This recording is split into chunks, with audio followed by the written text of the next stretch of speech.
Let's all go to the lobby. Let's all go to the lobby. Let's all go to the lobby to get ourselves a treat. Let's all go to the lobby to get ourselves a treat. Life, man. Life! Ooh. Hell yeah, man. Life. I've lived 100 lives since our last episode. Welcome back to Where Heartbreak Feels Good. I am your host, Edgar Ortega, and today we will be talking about everything that we watch in September and a little bit of October because we are late. We decided to wait until Beyond Fest, the film festival here in LA, until that was done so we could talk about some of the movies that we watch, which includes After the Hunt, Bugonia, and a few others. Joining me today is my co-host, Josh C. Woodbury. Currently in recovering mode after Beyond Fest pre these next 2 weekends Edgar have that are just very busy. But I'm here. I saw Tron today, so if I'm not too hyped, that's probably why. And joining us as always is our co-host, Evan Harris. Who also saw Tron Ares today. Everybody saw it today. Yes, Tron Ares. That's an important distinction. Yeah. I mean, yeah, we'll get into it. The franchise is certainly a franchise. But I'm here. I'm happy. There's a lot of fantastic stuff in September and some good stuff in early October as well. So this fall season is coming in pretty damn strong. I'm super excited. I'm going to my own film festival this weekend and next weekend as well. So I'm excited to see some of the movies I've been waiting to see all freaking year. Like no other choice, and sentimental value. So I'm ready. I'm hyped. Nice. You know, I was looking at the calendar, like the diary of September, and man, it's been a long time. Like we haven't even talked about the Conjuring Last Rites. What was the last movie we talked about? I was trying to look at this when I was doing the thumbnail. Was it? What was the last episode? Everything in August, right? Yeah, but we. Did we do any September stuff in that episode? No, we didn't. As far as my list, Splitsville, did we talk about that last month? I couldn't I thought we did. Did we not? We did, right? Maybe. No, I saw that September 12th. There's no way. Let me see. I can double check that real quick for you guys. Because I saw it September 4th, but I don't know when we did the episode. When was our episode? Go on the YouTube stream. Give me 1 second. Splitsville. I guess we didn't talk about it, no? We didn't talk about it? This is not in the... It's not in the August episode. No. I guess we should start with that then. Sure. Evan, what do you sound like you hate this movie? No, I really like this movie. No, I was just going through my diary. Like, did we not talk about it? I feel like I talked about it with somebody. I thought we did, but maybe I just not. Yeah, doesn't matter. We'll talk about it again if we did. But Splitsville is great. September 12th, I saw this, and Twinless on the same week I saw this. Did we talk about Twinless too? Did we not? We didn't. We didn't. Yeah, we didn't. Have you guys seen Twinless? Yes. Yeah.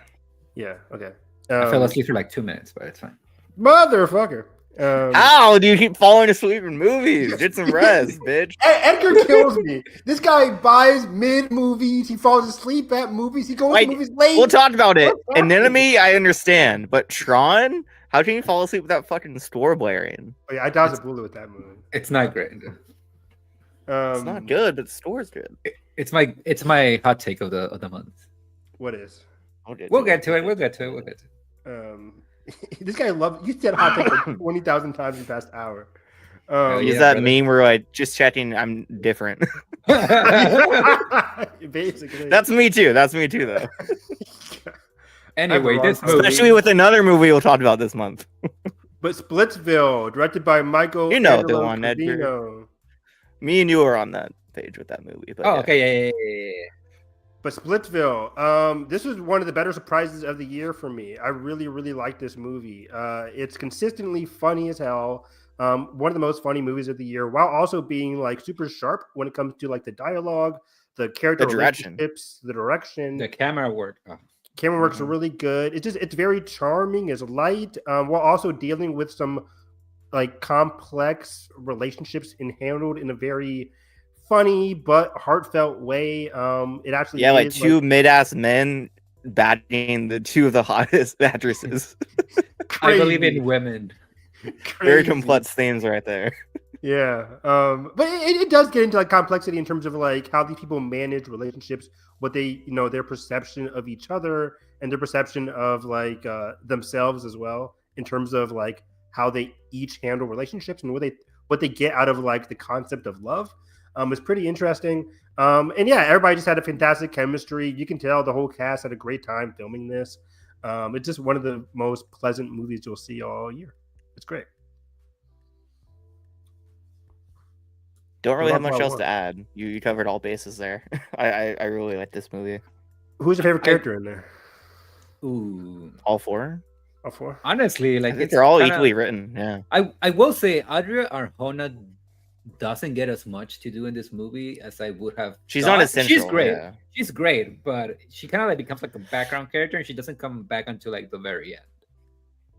I might agree with that too, which is kind of surprising given that like one of the main hooks for me was that she was in this movie. But yeah, she doesn't get like the most screen time, but she still is, I think, pivotal to the main character's arc in the movie. Yeah.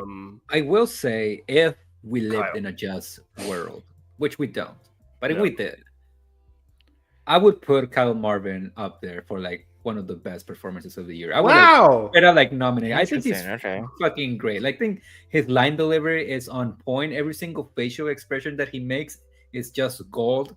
Every interaction, the way that he talks, like that moment where he's talking to Dakota Johnson. I guess spoilers for Splitsville if you haven't seen it. That moment where he's talking to her in her car outside of the school, and he gets out of the car and he starts walking back to That the was front great. door. Man, like with the, I think there's like a needle drop playing too.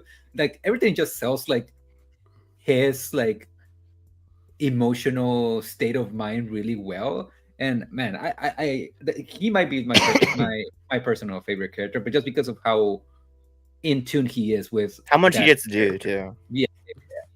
Yeah, he was really good. What's with Dakota Johnson having really good like car scenes between this and the one with Cha-Cha. Cha-Cha, yeah, Cha-Cha real smooth. Like good car scenes about confessions. I mean, Materialist too. Materialist, yeah. Materialist as well. Yeah, you're right. Don't forget the car scene in Madame Web too. The ambulance. Yeah. The ambulance. Yeah. Right. Out the taxi? Oh, the ambulance, that too. We have options.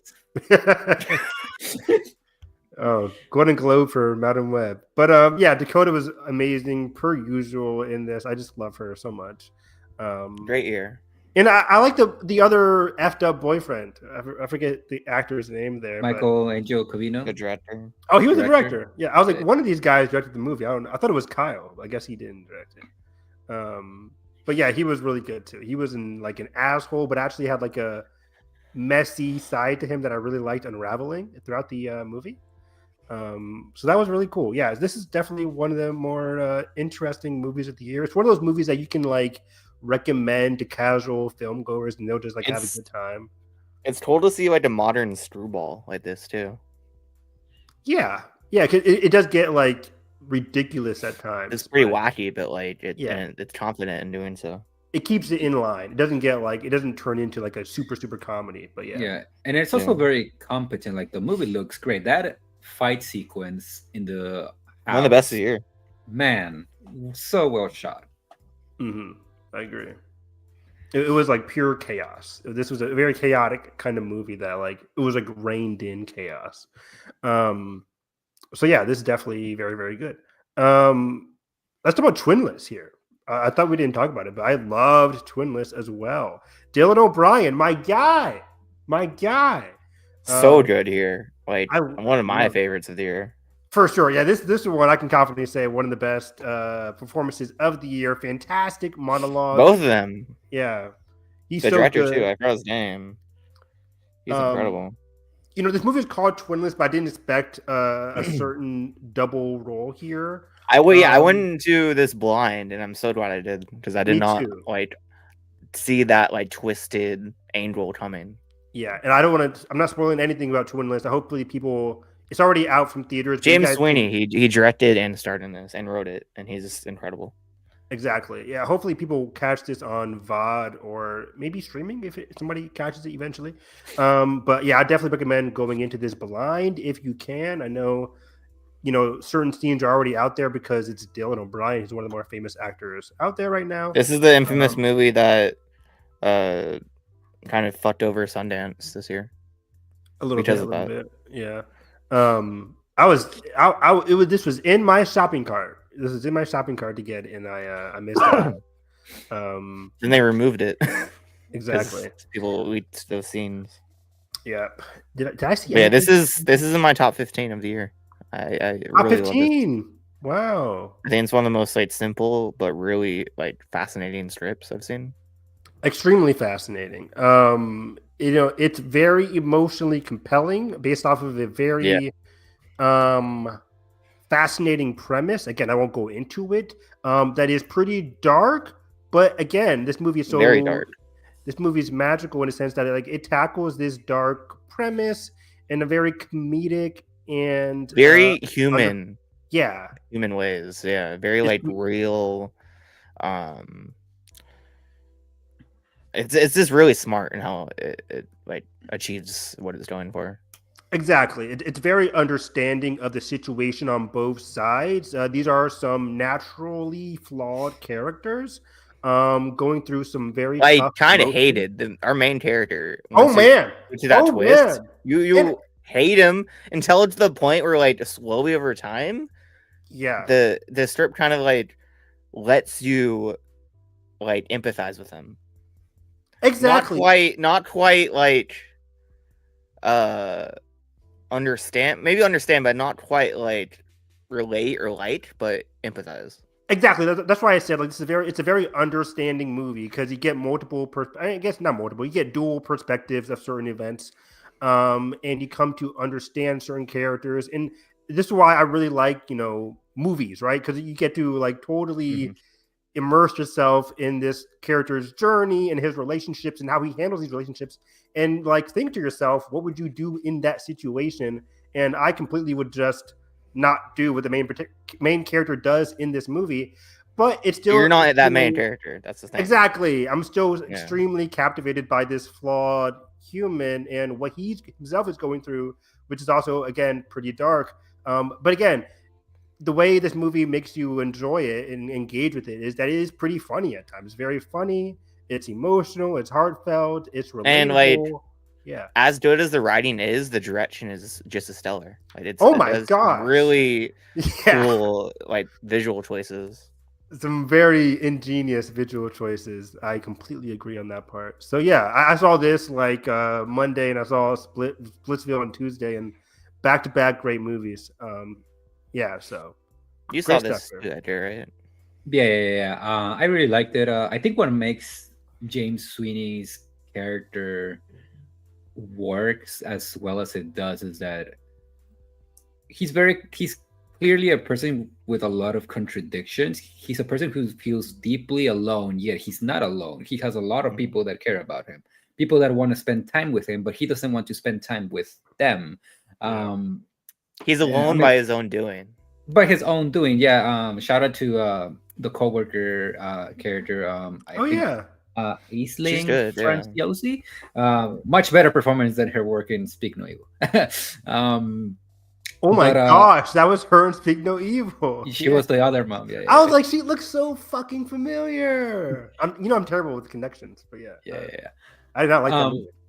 No, but again, how you guys were saying of the remake, right? Yes. The remake, yeah. Because the original is fantastic. It is fantastic. Evan, you still need to watch it.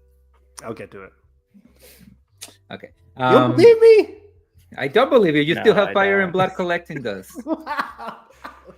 This guy. Not wrong. All right.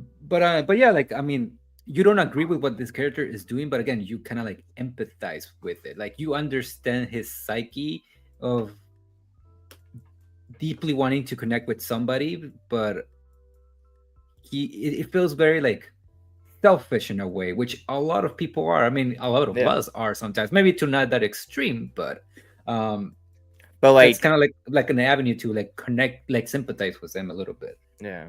And again, without spoiling it, I think the final scene is just Fantastic. It's fantastic. It's like gentle, but also just heartbreaking. And I hope people watch this. I didn't know anything about it. I just went in blind. And man, what a surprise! One of the better surprises of 2025. For sure. What else do we have here in early September? I'm trying to go through, like, I'm pretty sure we didn't. Before we get to the big ones, did you watch Lurker, Evan? Ooh, I was about to say that. Yeah. Lurker with Archie Madewey. That's how you pronounce his name. I don't know. The stalker thriller. Havana Rose Blue. How do you spell that? Lurker. Lurker. No, did this have wide release? Yeah, kind of limited. It was at a art house theater we saw it at, but I don't know if it went to like AMC's or stuff. Yeah, never heard of it. Well, how was it? It's fantastic. In my top 10. Oh wow! Is it my top 10? Is this in my top 10? It's number 12. It is. So it's just up 9. there. 9 for me. But it's such a fascinating spin on a stalker thriller. It goes way deeper and way more fucked up than you would ever think with something this small. And like its themes are so ambitious, but I think it really has a strong hold on them. It doesn't like spin out of control or like overstep. It like this ending is really fascinating. It's really like a simple ending, but it's like the performances that really like bring it home for that last shot, especially like. And what's his kid name? Theodore Pellerin? Incredible. I think one of my favorite performances of this year. He's just like, he switches from like heartfelt and like relatable to fucking spine chilling on a dime. His eyes are like so expressive and like terrifying at times. And Archie how do you say his last name? From Saltburn. He's fantastic here also. And Gran Turismo fame. Oh, that guy? Right. Yeah. That's right. Yeah. I love this movie. Has some great needle drops also. Great needle drop. And the original songs are great too. Mm-hmm. It would be on my picks for original song of the year. I agree with everything that you said. I do think the first half of the movie, and this is gonna sound like I'm like dunking on the movie. I'm not, but it does play out like very by the numbers. Like everything that you expect from like a stalker thriller, the movie does in the first half. But it feels very purposeful because then you get the second half of the movie, and that's where like the movie kind of shifts into not something necessarily completely different, but it does like something way more interesting with it commits themes. Way more than you would think. Yeah. And the relationship between, stalker and victim it's so interesting of how obviously it is fucked up, but it kind of became almost like a toxic relationship, like a codependency situation between those two parties. And that's what the movie really dives into in the second half, and that's where the real meat of the story for me is. I love this movie. It's great. If you haven't seen it, definitely add it to the. It's on Movie, either now or coming soon. So that's an easy way to watch it. Easy. I mean, Movie's becoming. It got a Best Picture nominee, Evan. Movie's becoming a bigger thing. Yeah. A movie hater. No, I mean, like, it's not just because it's got a Best Picture nomination doesn't mean it's easily accessible. I mean, they have free trials like all the time. I'm sure people who like, no one watches our show, but if someone does, I'm sure they know what fucking movie is. There's dozens. There's dozens. Yeah, they know what movie is. There's more. That's true. But yeah, what's next? We already talked about caught stealing already, right? That's yeah. Do we want to cover The Conjuring? That's what I did not put. Oh, it is in my diary. Okay. I mean, do we want to cover it? Well, do you just want to jump into Last Rites because I rewatched the whole series? And... Oh, right. I mean, I really rewatched the first one. Yeah, classic, instant classic since it came out. Phenomenal movie. James Wan, don't miss. The first one is just. I don't want to say lightning in a bottle because the second one's also fantastic. But it's the first fantastic in a different way. In a different way. The first one is just like horror. Everything you want in a great horror movie is in that first Conjuring. It's peak, it's perfection, it's amazing. It's one of my favorite horror movies of all time. I loved it. It has so many of the I would consider now iconic modern horror set pieces, like the obvious. It's definitely influential. Yeah, probably my favorite of the movie is when she's like outside, like collecting the laundry, and the thing just like flies by, and it kind of like forms like a body, and then it flies through the window. It's a fucking perfect. So good. Yeah. The camera work with James Wan, as always, his like, what would you even call it? Like like the turning of the Raimi, like the upside down type of like shot that he loves to do. Phenomenal stuff. Yeah. Vera Farmiga, Patrick Wilson, those are my parents. Yeah, they're consistently great, and in all these movies. Conjuring 2, again, like we were talking, completely different vibe, way more of a gothic romance in a sense, than like a straight horror. To this day, I'm a little bit pissed that we haven't seen like a Crooked Man spinoff. That's shocking, but they're making all these La Lloronas. I'm like, give me the Crooked Man. Come on. I would really want that. But yeah, the romance really is kind of like the big emphasis in this second one. Their connection, the relationship to their son more so in the second one as well. And I really like where it goes, and the horrific elements in this one are still very, very strong. I always think about that the kid in the upstairs, like just throw his little toy going into the tent there is very frightening. One of my favorite opening scenes for a horror movie, where it opens with like this cold like opening of an investigation, and it's her like going on a limbo, and she's like recreating like a murder with a shotgun, but like she's not really holding a shotgun. Yeah, it's so fucking cool. Yeah. And then even though I'm not the biggest fan of the nun as a character, just in general, her scare with like the painting still pretty damn fucking cool. Yeah, I love that. Yeah, used very effectively in that movie. Conjuring 3. Oh, sorry. Yeah. No. I will say the third one, it's okay. It's forgettable. I like the kid. I've only seen it one time. Me too. Is that kid from WandaVision, right? What's his name? Yeah. But yeah, he's solid in that movie. It is the central family dynamic, not our two protagonists, but like the family that they're trying to protect. That dynamic just isn't really that captivating in this movie. Also, I feel like because the movie does try to be almost like a whodunit, with the Warrens investigating like the murder, and they're trying to like prove that it was actually paranormal, not like actual, with malice. That I feel like that could have been like a cool concept with like the supernatural, but kind of just like it's like I think dropped to the side. I think because they came out the same year, I'm getting this and *Malignant* confused a lot in terms of like different scenes and set pieces. Yeah. This one I just thought of the car parking on the edge of the cliff. Oh wait, that's *Malignant*. That's *Malignant*. Iconic. That was fantastic. But yeah, this is the one where the guy like murders like 2 or 3 people, right? Like his boss or something like that. I forgot. Yeah, and then it's like I didn't do it. And then they have to. The devil made him do it. Yeah, isn't that really the trailer, right? Yeah, the trailer, but that's the title of the movie too. Yeah. So it's solid. I remember not loving the end of the third act either. I forget, like there's like all these like crypts, like the cults. The cults. Yeah, it's like it's okay. I just remember the hospital. That there's a hospital thing, right? No, there's a. That's *Malignant*. That's one and two. Yeah. Yeah. No, that's where they. I don't know anything about that. I forgot all of this. The autopsy room you're thinking about, maybe. There's like a big like, was it earthquake or thunderstorm? Was that this movie? And the third that's most horror movies with thunderstorms. So but like, I can't really tell.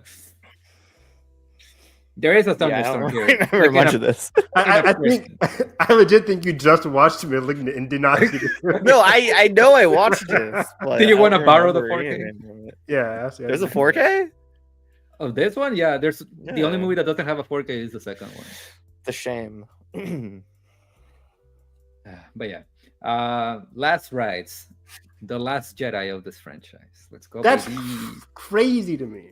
Let's go. I really baby. like this one. You guys can't say every like passing of the torch is the last Jedi of the movie. It's Yeah, like, we can. It is is. Creed the last Jedi of the Rocky movies?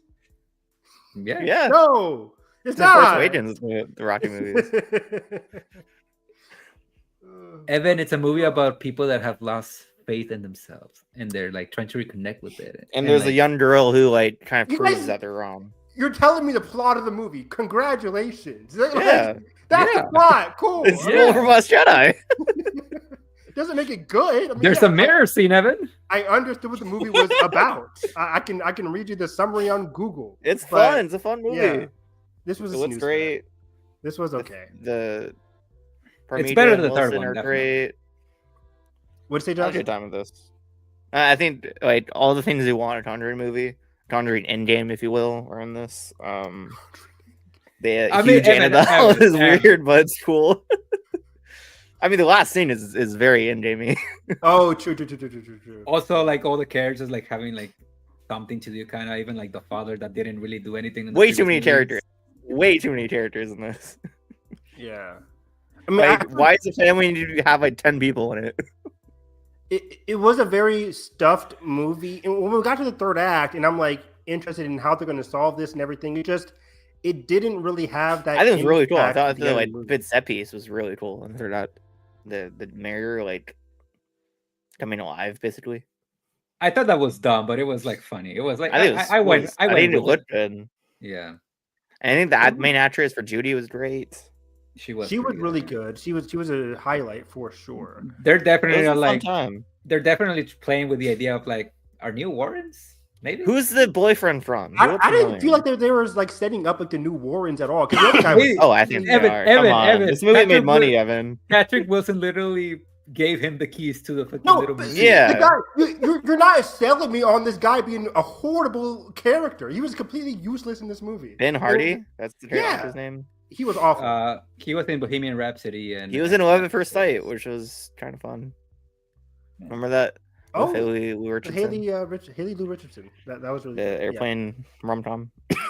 I knew he looked familiar, but yeah, he was completely talk about useless in the third act. There was a scene in the third act where he's like getting dragged by the His bed. or arm whatever. dropped off. Yesterday. He does nothing in the third act. He is completely useless. Tries to start a car. It's like overwhelmed by rain. It's like, and then he just runs into something. I'm like, what is happening? I was losing it.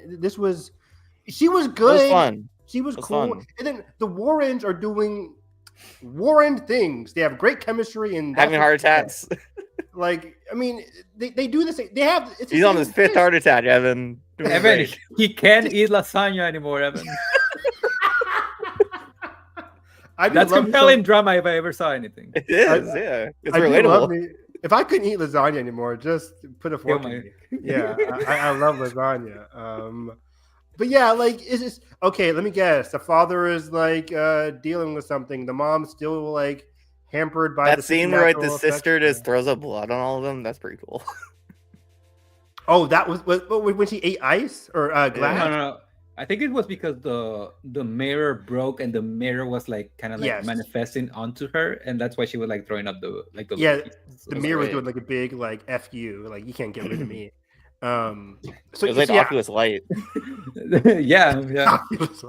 So yeah, I did like the beginning of this movie. It was setting up some interesting stuff. For me, it just like kind of like petered out as the movie went along. Yeah, I I think probably the best scare in the movie, at least for me, conceptually, is when I forgot it's one of the daughters. They're like they go out downstairs. They're watching TV, and then it like starts just doing like weird shit. She's going through like the tapes of like the birthday party or whatever the fuck That they was were good doing. shit, yeah. Uh, I think this but- like environmental or like atmosphere wise, this was very Yeah. like chilling. I think It's- atmosphere was great. Very much inspired by like Signs. That entire scene. Mm. And I did see this like an hour after the Charlie Kirk thing.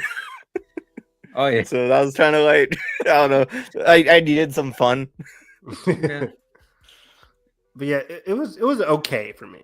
I don't know. Like for me, this franchise, especially like the core Conjuring It was movies, way better than 3. The fact that I can't remember Um, shit from 3. Yeah. You didn't watch it, Josh. I did watch it. I'll always give these movies a pass just because of Vera Farmiga and Patrick Wilson. They're just way too likable, and their chemistry is still fucking good. Like, yeah, sure, give me whatever. Give me nothing, girl, but I'll still watch it. Give us nothing. Give me nothing. But yeah, again, they didn't have nothing, but it just felt derivative about like what The lasagna. I do love. That's heartbreaking. I do love the, like, again, very Last Jedi. Like, not even like everybody's like not even like into them anymore. Like, nobody's really going into their classes. Everybody's just making fun of them. They like even have like the little joke about Ghostbusters and stuff. It's like Cars 3. And Last Jedi. Exactly. It's the Holy Trilogy. Wow, what great company! Oh man, I still gotta watch Cars 3. I never seen that. Look behind you, Evan. Oh yeah, Yeah. I do love that movie. Hello, baby. I have the Luke Skywalker one too. Kind of mid. That epilogue did get me though. Then growing Oh up. yeah, it was fun. Let's go. That was nice. That was sweet. That was very sweet. Yeah.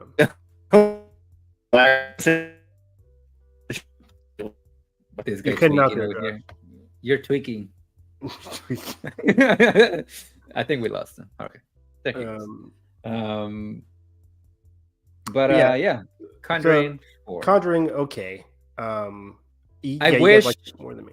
Yeah, I wish I did put this maybe one slot higher on my box office draft. This movie's doing great. 80 million, like almost 90 million opening weekend. It was kind of cheating because it did come out the weekend we were doing the podcast. Hey, It already came out, but hey, you also chose a movie that had already come out. That's true. So I was just getting even with. But I was talking about like are you talking about Demon Slayer? Yeah. I was talking about the Demon Slayer America opening weekend. I was gonna do it. You again. do. I saw the Gonna do trailer great. for I Chainsaw did. Man before Tron today. What is Wow, you that? saw that before Tron? Yeah, it was like the That's last trailer interesting. before Tron. That's weird. Yeah. I'm seeing that in 2 weeks as well. Or What is that? Can you explain it to the audience? It's like I thought this was like teen romance thing. Then it's like I have a chainsaw heart. They don't think about my chainsaw heart. Yeah, Chainsaw Man. They live in a world where there was like devils attached to certain concepts, like either chainsaws or guns or certain thing. This guy Denji is left for dead, and on his deathbed he merges with a chainsaw who becomes his heart, and then he becomes Sorry. This is really funny. this chainsaw monster merges with him, and he becomes a devil used to fight other devils, which again are these monsters. I don't understand anime, man. It is a phenomenal anime. It was definitely one of the more popular anime. And this arc is definitely an emotional and groundbreaking arc for its series. It's really, really, really, really, really good. So they're just taking an art from the show and making a movie.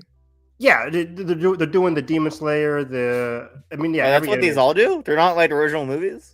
No, not at all. Yeah, Wait. They just take arts from the show and put them in theaters. but which I think is pretty good because It's this cool. arc, But they're marketing them as like original movies, aren't they? not really. They're saying like it's literally called Chainsaw Man: The Rize Arc. They're calling it an arc. I'm saying Demon Slayer movies. Oh yeah. The Demon Slayer movies are advertising it as like the final act of the series. Like this is it. Oh, okay. Yeah. But it's just some weird titles. I don't really doesn't really say that. Yeah. But I saw Demon Slayer, this month. That was also, if people are watching this podcast who are also anime fans, you probably have already watched it. But the Demon Slayer movie This is a pig man, right? is what? There's a pig guy in this.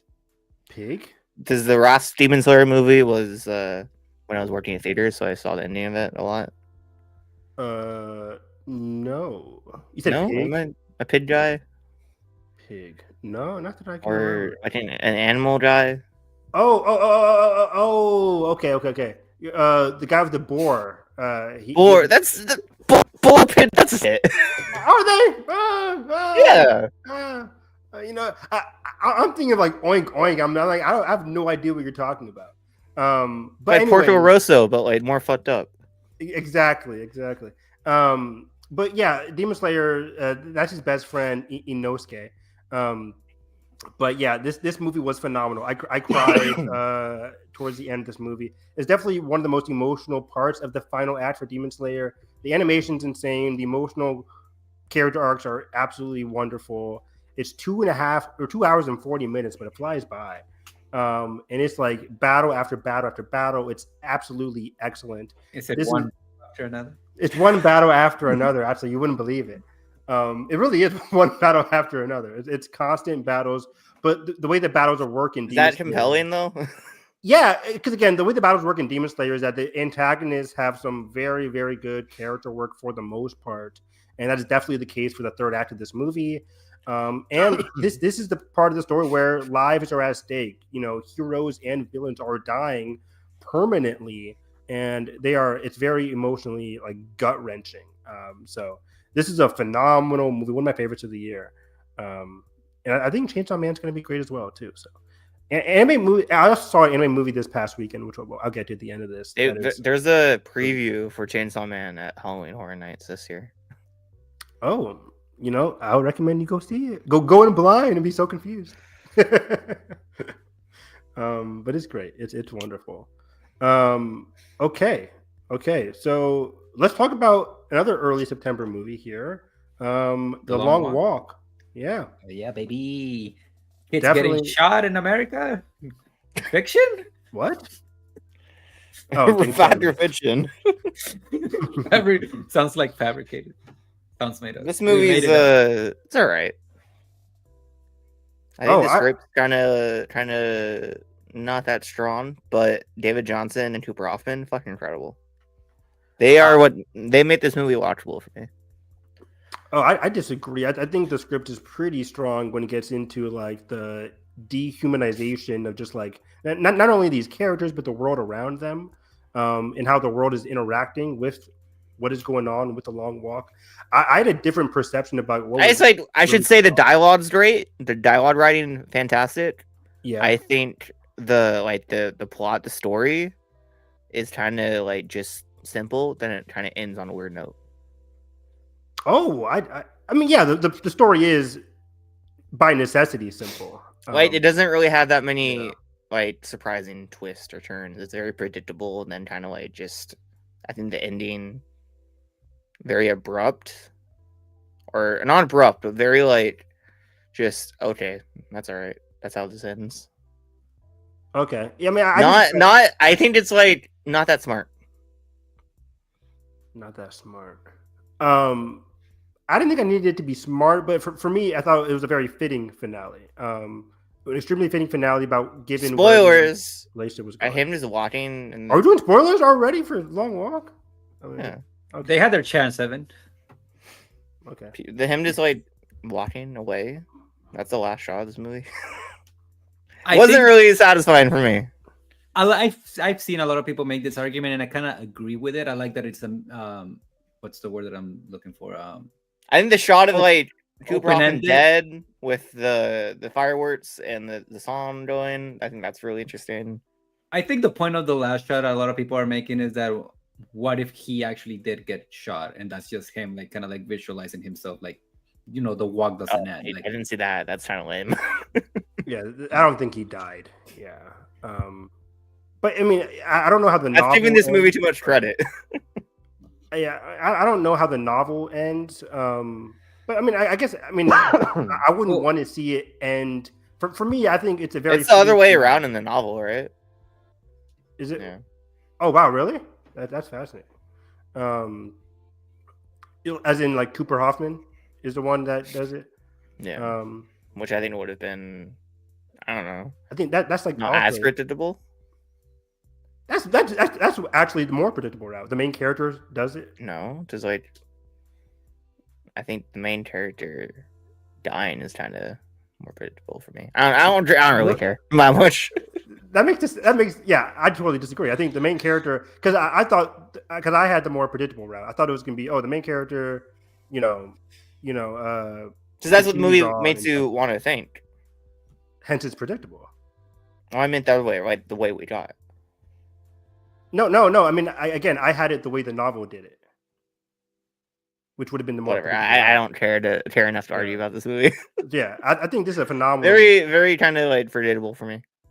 I think this was great. I think the relationship between them was great. I think the whole cast was incredibly strong. It's intimate. It's poignant. The world building was really well done in terms of like how the atmosphere and how the setting builds into their relationship, into their dreams and their goals throughout the movie. And then I think the ending was very emotional for me. I think they're phenomenal. I think it really worked. Again, based off of the incredible performances from David Johnson and Cooper Hoffman. But for me, it just like the whole circumstances surrounding it. I was like, it's going to go this way. And then it didn't. And then, David Johnson's character walking, I wouldn't have had it end any other way. I wouldn't want it to be like what happened to him the next day, whatever happens to him in the future. I kind of just want to have him get this moment and walk away. I think by predictable, I mean like the movie makes you think it's gonna like Cooper Hoffman's the one who's gonna die. So it makes you think that, that's super predictable, this can't happen. Then it actually does happen. I'm like, okay. That's the opposite of predictable, though.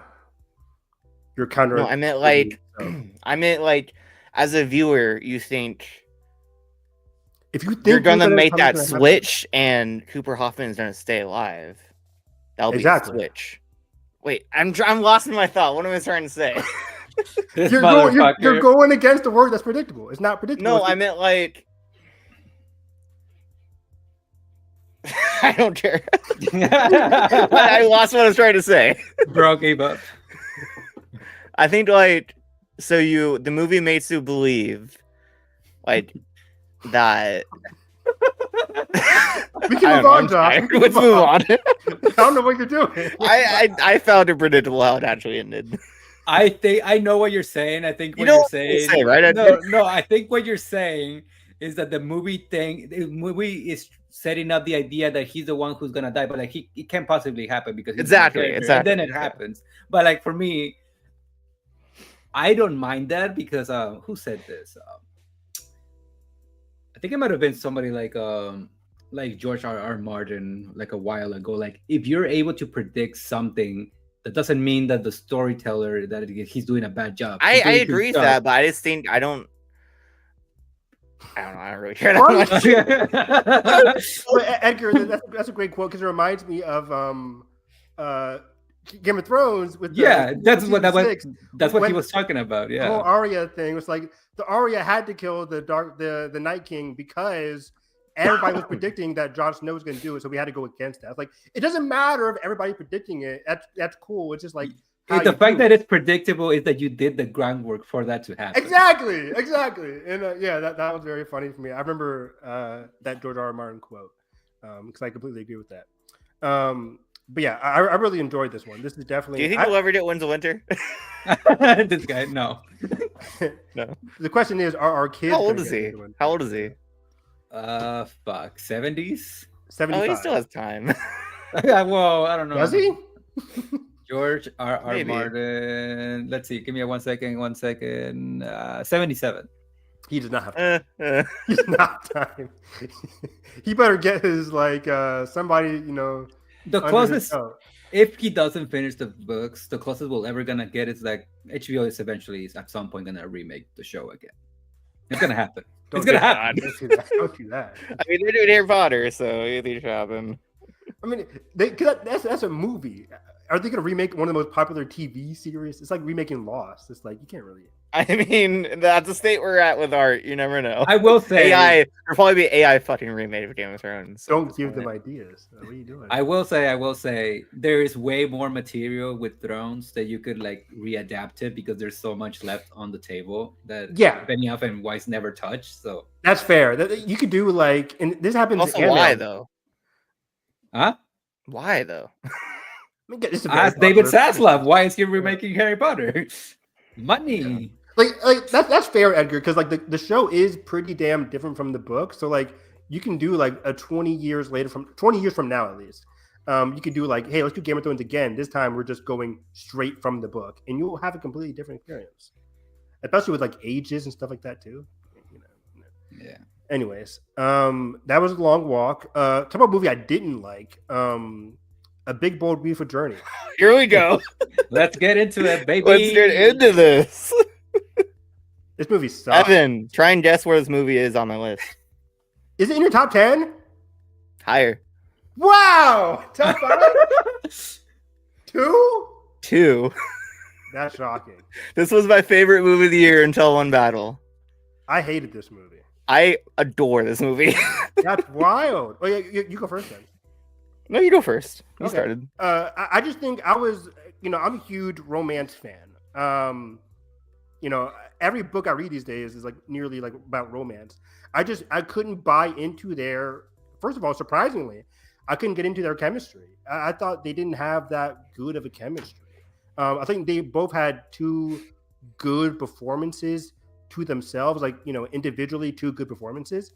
But for some reason, I just wasn't buying into their chemistry. The romantic journey wasn't that engaging. I wasn't really captivated by their journey, where they went, the different places they went, and what they learned along the way. It didn't captivate me. And, for one thing, their growth didn't captivate me. Their connection just didn't. It felt meandering towards the middle of this movie. Like, are we going somewhere? Are they evolving anywhere like worthwhile for me? That's the point. To meander? Yeah. Just to walk together and talk together. I mean, it felt like nothing was really evolving over the movie, and by the end, they just come together, and it didn't feel earned. That's love, baby. Is it? Sometimes it can be. It can be, yeah. And love is everything. But yeah, it just felt very unearned by the end. The score, though, that was good. Banner. Incredible. That was great Best part of score. the year. But for me, this movie just felt sluggish. I was falling asleep a lot. Wow. Evan, this is the most I've cried in a movie this year. That's shocking. I adore this movie. I think it's it's a little messy for the first few minutes. Very all over the place. I think the script is the weakest part of this movie. I think it's very like, it does get meandery, but I feel like there's a lot to say in that, and I think I wouldn't say purposeful, but I think it's to the benefit of the movie. I think I think their chemistry, I thought it was good. I don't think it's the strongest, but I think that's the point. I don't think these people they're not the best match for each other, and I think that's what this film's trying to say, is that you don't need to find your soulmate. You will just find, you'll settle on something that makes you content over being the happiest. I think that's a really interesting thing to say about love and relationships. I think everything that this movie says about parenthood and connections with your mother and your father and friendships and his relationships in general, I think it's really fascinating. I think Kodnada's, while he doesn't have a writing credit on this, I think his direction goes a fucking huge way for making this really interesting. He had so many like surrealist moments in this film. I think they worked incredibly well. I think some of those striking and interesting cinematography and visuals of the year, and their performances, I think, are fantastic. It does it like it's very like, this movie does lock in at a certain point, and once it does, I think I cannot get a hold of its grasp for me. Yes. Like, I think after the play, the wedding, or the wedding, is where it starts locking in. So I think what the wedding stuff is like when they first meet. I think even the first like up until the first door, I think it's very like, okay, what are we doing here? But then it starts getting way more fascinating, diving way more deeper and becoming way more interrogative than I ever thought this would. Yeah, I think this movie is like a great companion piece to something like materialist, which is also maybe not to the same extent, but also like caused a lot of controversy, especially in the online space. Very similar in terms of like what they're tackling and how they're perceived. Yeah, yeah. I wrote in my Letterboxd review because this is a quote from Materials that has been like in my mind since I saw it. Dating takes a lot of effort, a lot of trial and error, a ton of risk and pain. Love is easy. That's because we can't help it. It just walks into our lives sometimes. And I feel like that quote from that movie kind of like encapsulates what a Big Bold Beautiful Journey is about. I will say do think the movie is messy. I think my biggest problem with the movie, like eventually, we're like following these characters on these parallel journeys. They're both dealing with their past. Colin Farrell is dealing with his father. Margot Robbie is dealing with her stuff with her mom.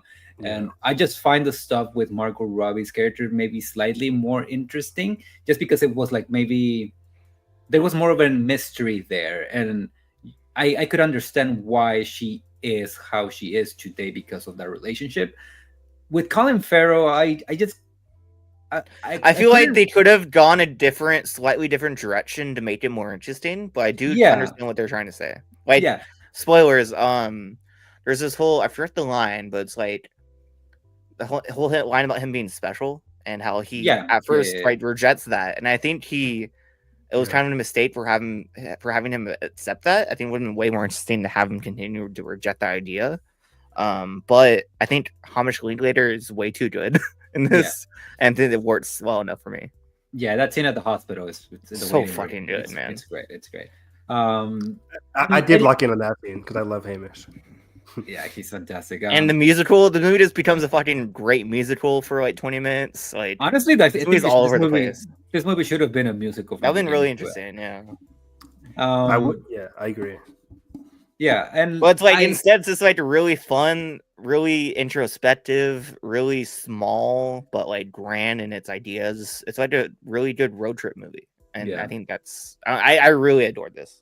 Yeah, I can understand the criticisms of both of the leads not having the best chemistry, but I kind of also thought that was part of like the plot. It doesn't like. The movie doesn't reveal this right away, but like as the movie goes on, it unravels how Colin Farrell's character, he's the type of person who gets bored of their significant other, and she's the type who cheats because she also gets bored, and they're like going back and forth between should we or should we not, and I think the awkwardness of their back and forth, it feels, at least to me, more purposeful than like a flaw. Well, I do understand why it can come off as like it not working for some people.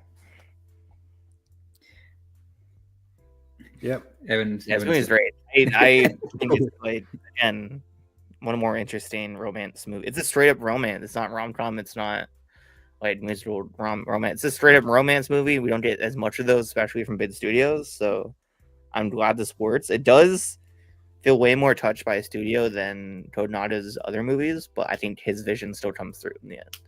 Did he write his other movies? All his other movies? Yeah. I told Josh this very does remind me of George Miller's 3,000 Years of Longing. Mm-hmm. It kind of has like that same like vibe of like this grand epic odyssey. Another very messy movie, but really interesting. Interesting. And I think there's a lot of like this year alone really good like cinematic pairings that are like in conversation with each other, like this and Materialist, Eddington in One Battle. I think there's like another pair. Eddington.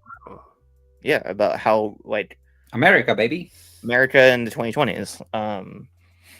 Fair enough. And like where we are at politically and socially, and where we're going in the future. I think those movies both have really interesting things to say about that. No Other Choice than Bugonia. Better or worse. I think I haven't seen the latter yet, but I've heard Anemone and Jay Kelly are really similar in what they're trying to say. A lot of interesting pairings like that this year, and it's cool. Interesting. Wow. I did love Materials. Materialist is still like my number 4 or 5 of the year. It's my 6. Man, I'm sad this movie is not doing a 4K because I think it's fucking incredible. But that's where we're at. Another movie that I hated after I saw Beautiful Journey, which I didn't hate, but him was awful. That one I did hate. This is one of the most hollow, meaningless, unimpactful. Was it supposed to be horror too? I don't know what genre this was. Yeah, it's supposed to be horror. It was horror. not. It was not. It was just weird. It was odd, and I will say, it does take some risks visually and does some cool stuff, but that's it. that's about.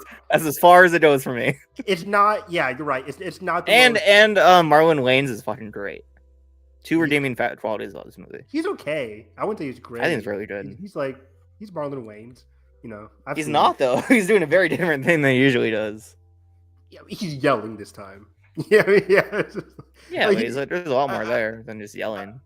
I've seen a lot of Marlon Wayans stuff. He's not one of my favorite actors, but you know, he's different. I would agree he's different in this. But he's not he didn't move the needle for me. The main actor was okay. No, I thought it was bad. This very is just good. Not in a good way. This is just very underwhelming.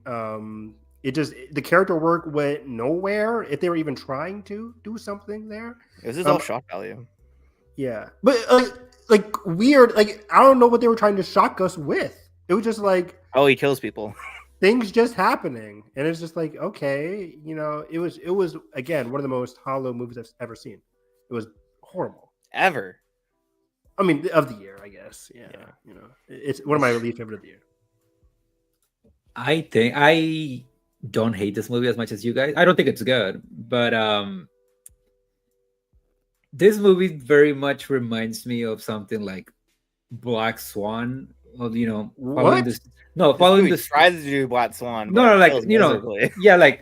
doing the story of of the protagonist who wants to be the best at something. Got it. They go to extreme lengths to become the GOAT or whatever. But this movie just falls flat in its face. It's just not interesting.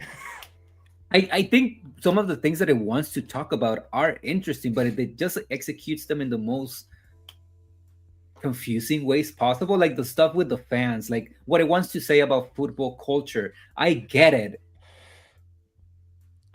But what are we doing here? What are we doing here? Conversation, yeah. It's so surface level and so predictable surface level. It's not adding anything to the conversation whatsoever.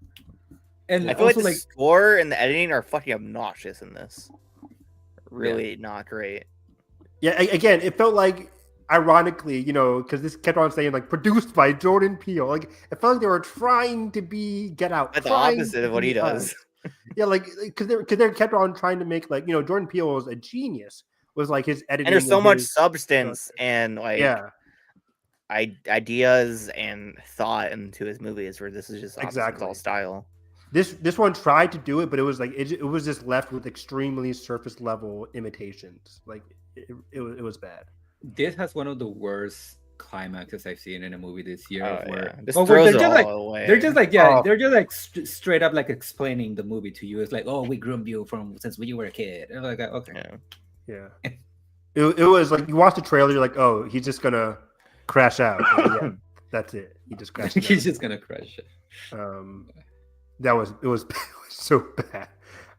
Thank you, AMC A-List, for this. It looks good though. It looks visually cool, but does it? The X-ray stuff is really cool. Oh yeah. Certain sequences were staged pretty interestingly. Yeah, that was bad. Okay. That was all it for September for me, actually. Really? Did you see Toxic Avenger by any chance? No, that's not an Evan movie. Come on, Edgar. No, you would hate that. I don't know. I don't know. You would hate that. You would hate that, Evan. I saw the trailer. I'm not interested whatsoever. It's fun. It is fun. Is that it? That's all. Honestly, that's all we got. There's not much more to say about it. It's really fun. This was Peter Dinklage or something like that, right? Yeah. Josh mentioned earlier that that there's a two double header between One Battle and Eddington. I would say there's a 3-header between those two and this.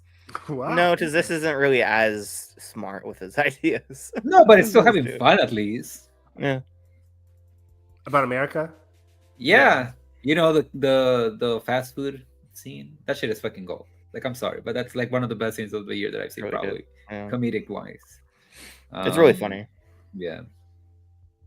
But yeah, I think that's it for me. Everything else is one battle and festival shit. What am I One battle going? then. Oh no, I have a few others. Do you guys see a threesome? I think we talked about it last month. You said I didn't see it, so I didn't talk about it. Okay, go for it. Did we talk about it? What is it called? The threesome with Zoe Deutsch and Ruby Cruz and Prince Eric from the Little Mermaid remake. Oh, Edgar talked about that one. He did? Okay. Well, I'll just add that I thought it was very messy, very weird, but that kind of adds to the movie, and I think all three performances really did. Not as good as I was expecting from our Little Fish guy, but it was solid. Yeah, Then I gotta put this on my list. I watched some PTA movies, but I was looped those in with one battle. We went through PTA last month too. Oh, well, I've watched Inherent Vice and Heart 8.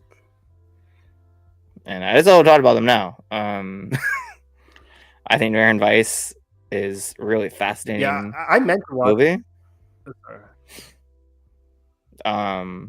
It's like a stoner comedy mixed with conspiracy thriller mixed with like a Wes Anderson movie. It's really interesting. I think Joaquin at his best. I think this movie used to have to like vibe with it. So I think Evan, you would fucking hate this movie. Evan would despise this movie. Yeah. I remember watching the trailers for Inherent Vice, and I was like close to seeing it in theaters, but then it got some like mixed reviews, and I saw the reviews. I'm like, okay, I don't think I would like this, so I passed. I really loved it. I know Edgar thought it was just fine. Yeah. I think it's just really interesting. Yeah. Then I watched Heart 8, his first movie. So I thought it was kind of interesting that I watched that. That was my last PTA movie to catch up on. Very much an amateur first movie, but it's PTA, so it's obviously like very confident in being that. Interesting. Yeah, I meant to watch all these PTA movies before One Battle, but I never did.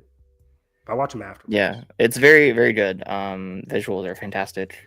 And John C. Reilly and Gwyneth Paltrow, great seeing them in good movies again.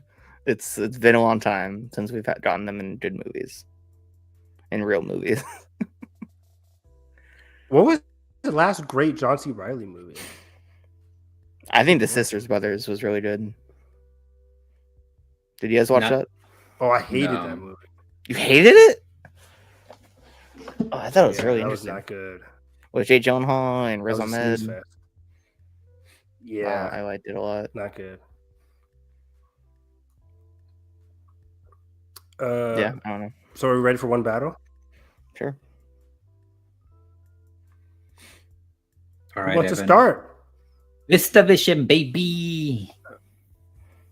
What? VistaVision. What do you mean? What? Oh yeah, we saw it in VistaVision, which is the best of the formats I've seen in so far. We saw it. I saw it in IMAX 70, and I saw it in Prime. Finally, Prime. Nice. Prime is decent. I don't know. This movie, man, my favorite of the year so far. I think everyone's favorite of the year, probably.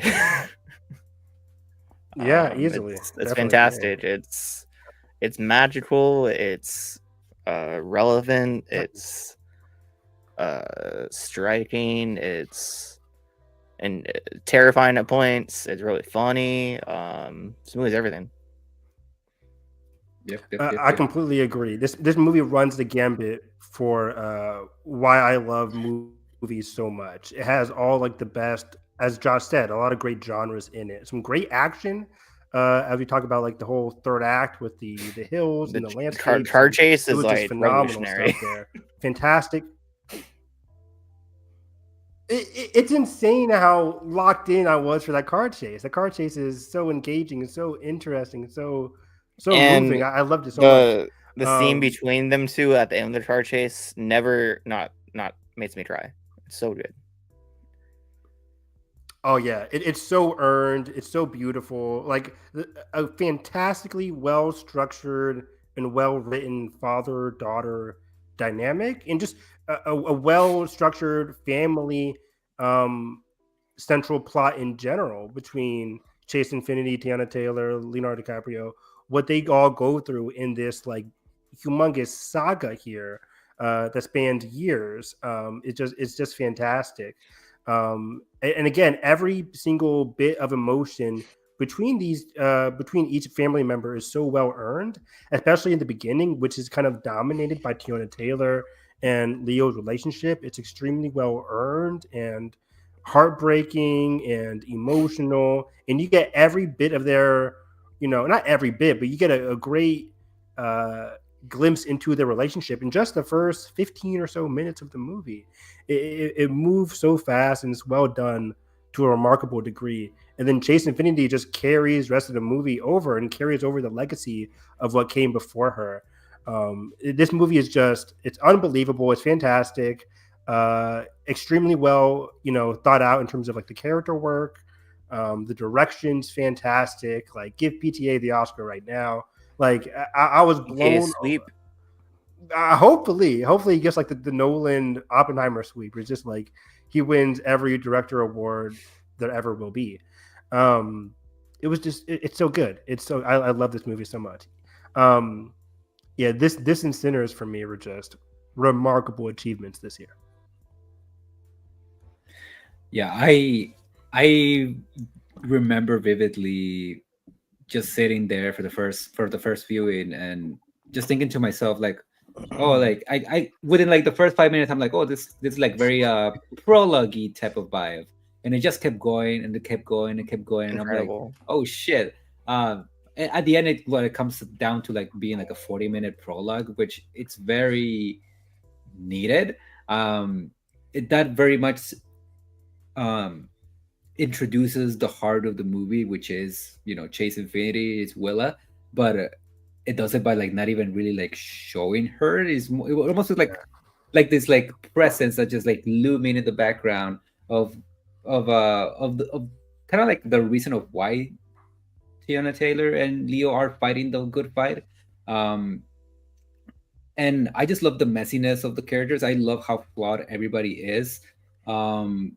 Leo, it kind of like comes off as this like, your typical white man trying to be dad.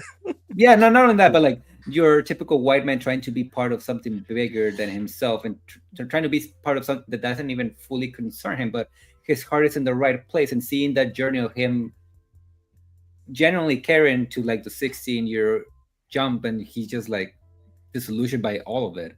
I think it's great, and it just gives us some of the best comedy in a movie this year throughout. For like, I think it's like one of Leo's best performances. I said it on my review, and I'll say it again. Goofy Leo is the best Leo.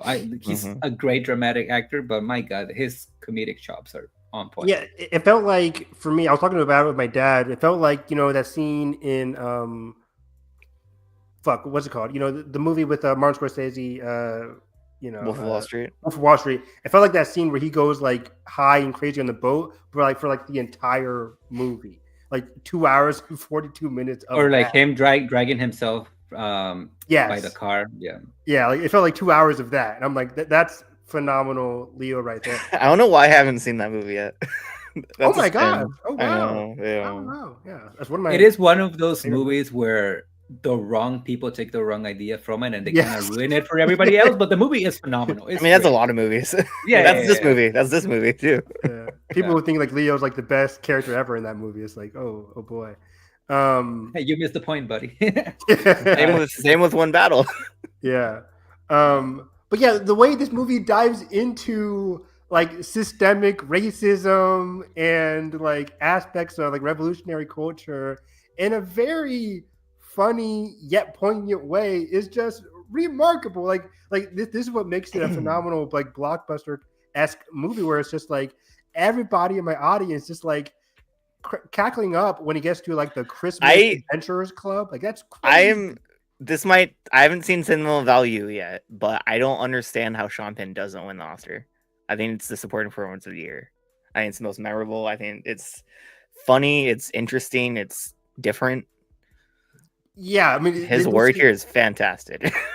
It's the definition of a supporting performance that just wins, right? Like it's stealing, memorable, despicable. It's like scary, it's terrifying, it's dramatic, and it's hilarious. It's all of them. And exactly. I think the most important part of his performance is that it's very deeply pathetic, and that's what really sells it at the end. Yeah.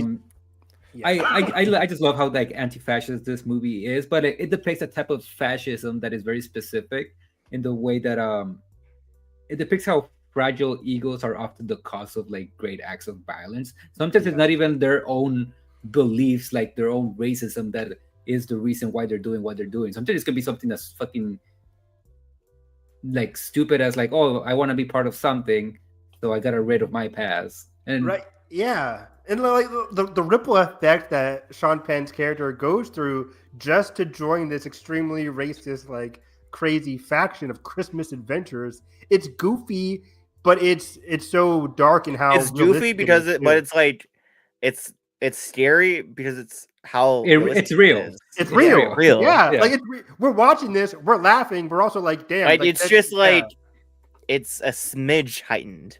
Yes, or even if it is like not really, not really, because like we've heard these things before. Like people have said these things on air on live TV before, so it just like not only that, and like again, not to like bring recent events, up in the podcast, but also who gives a shit? Somebody got shot in the neck and they made a show about it like it was like the WWE. Like this shit happens. Like we live in they a made this fucking funeral like pyrotechnics and shit. Like that's crazy. It's wild, insane. And the beauty of it is like PTA is just shining a bright light at it in a way that's again so it's holding a mirror to what's so the reality that we live, unfortunately. Which makes the movie all the more like impactful, funny, and just flat out interesting to watch. It's like it's not boring in the slightest. It's engaging and like captivating to a remarkable degree. It's just the way they handled it was just so great. And the ever present score in this movie, holy shit! We're not prologue, it never ended.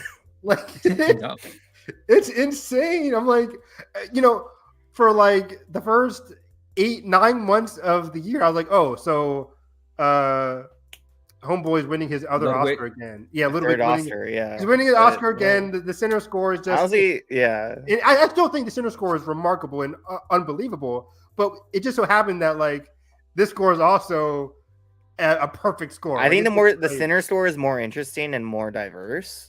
Yeah. But like you can't argue against this score. This score is just like man. It's a character in the movie. It's just like it's ever present. It's always there, and it's heightening every single scene that it's in. It's just, oh my god! Just the whole third act in general is just like, oh man, you're locked in because of that score. And the needle drops. Oh the best ever. Perfect. Dirty word to the American Girl at the end, like maybe to make cry. Yeah. So good. I absolutely loved it. We need to talk about Benicio del Toro at some point because a few small beers. I love how they've been talking a lot about writing the movie, how this thing came to be, and the fact that he's basically the one who really pushed to write the character and his storyline the way that it's written in the movie. It's so fleshed out. It's so fleshed out, and also it's very quick. It's very snappy. There's like 100 things going on. I mean, I guess that's the case for the entire movie, but specifically in his section of the movie, that just adds so much character to, Sensei. Leo is talking over the phone and arguing with comrade Josh. But you're still seeing what Benicio is doing within his house, and it just adds so much depth to his character. You understand who this person is. I think him and Tiana Taylor here are two of PTA's most fascinating characters. Oh wow! Especially Tiana Taylor. That character is so interesting, and but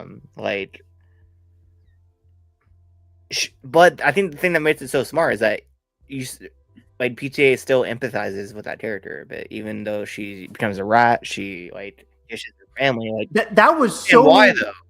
That was so shocking. The way that she ratted out everybody, I was like, "Oh shit!" Like that was a big gut punch at the beginning of the movie. I think it's really interesting how like it's more of an observant approach to that character than than pity aside, I guess.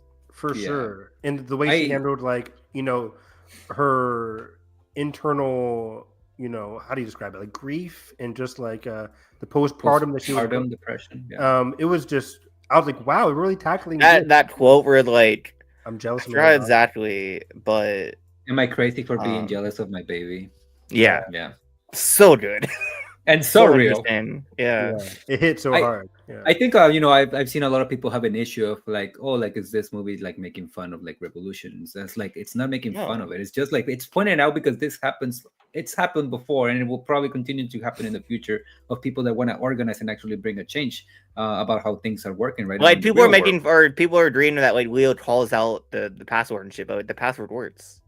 Yeah, like it saved Chase Infiniti's life. It saved that character's life. One of my favorite lines is like, "What time is it? What time is it?" And then Benicio like, "It's like 8 p.m. 8:15 or 12." So good. No, but like going back to like Perfidia and Teyana Taylor, again, like you said, such a fascinating character. Just a great depiction of how an organization just falls apart because at some point she does kind of almost, maybe not to the extreme, but she kind of almost becomes the same as the other side of where they become kind of drunk in their power. Like that whole relationship with Sean Penn, like yes, so part of it is that she's kind of like almost trying to protect them because he tells her like, I'll let you do whatever you want to do, but come and meet me at this location. And that's how their relationship sparks. But you can also tell that she wants to do it. Like it's a power thing for her. The fact that this white man who is from the other side of her basically arch nemesis or whatever you want to call it, that she has like power over him because he just can't help but like fall for her. And it's interesting that power overcomes her belief in the revolution. And that's the thing that makes everything just like or maybe apart. Like in her eyes she thinks that is a revolution. Having power over this white man, which is really interesting. Yeah. So again, I think the more I watch the movie, the more the prologue like clicks. It's incredible. Me. It was incredible in the first time, but it just thematically, specifically with that character, it just becomes more interesting. And how like we did like almost parallel shots of Perfidia and Chase Infinity in the same position in the same structure with the gun is just that's the movie right there, man. It's why I really want Teyana to go all the way in terms of getting that nomination. I think now that Chase is going lead, I think it's definitely happening. Yeah, nothing's in her way. I don't think she'll win, but I would love if she did. I honestly don't know. Just like this movie is so big, and what's her competition? Ariana Grande, Elle Fanning. Wait, come on. Probably Elle Fanning. Yeah. I mean, I'm still not. There is no way I'm ever putting Ariana Grande number one on my supporting actress list. No. You're gonna have to put a gun to my head. I was wrong in saying like I think she will get it, but that's just because it's wicked of the competition this year. It's not that much. People are still saying it after they have seen sentimental value in this movie. Which is surprising. But yeah, this movie, there's not much to be said. It's a phenomenal movie and one of the best of the decade so far, for sure, easily. It's crazy. 2025 is like Sinners in this movie. Is great year, man.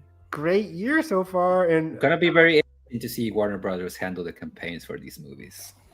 I mean, as long as you get Ryan on stage for the original screenplay, for winning that, like that'll be the big win, I think. Warner Brothers has 4 movies in my top 12. Wow, it's crazy. What are those this, Sinners, Superman, Mickey 17. I keep forgetting Mickey 17 was this year.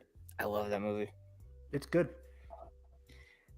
And speaking of Warner Brothers, I'll just say this. This is not like box office talk, but like with the studio like setting in all of these records at the box office and stuff like that, and people are still like pointing out like, oh, this movie's not gonna make money, blah blah blah. crazy. It's not like it's Hasn't not this just already like, crossed 100 like global? It's like 120, 130 right now. That's pretty yeah, good. but like even if it didn't like break even, That's good for a PTA movie. no, yeah, but people forget that this is how the industry used to be.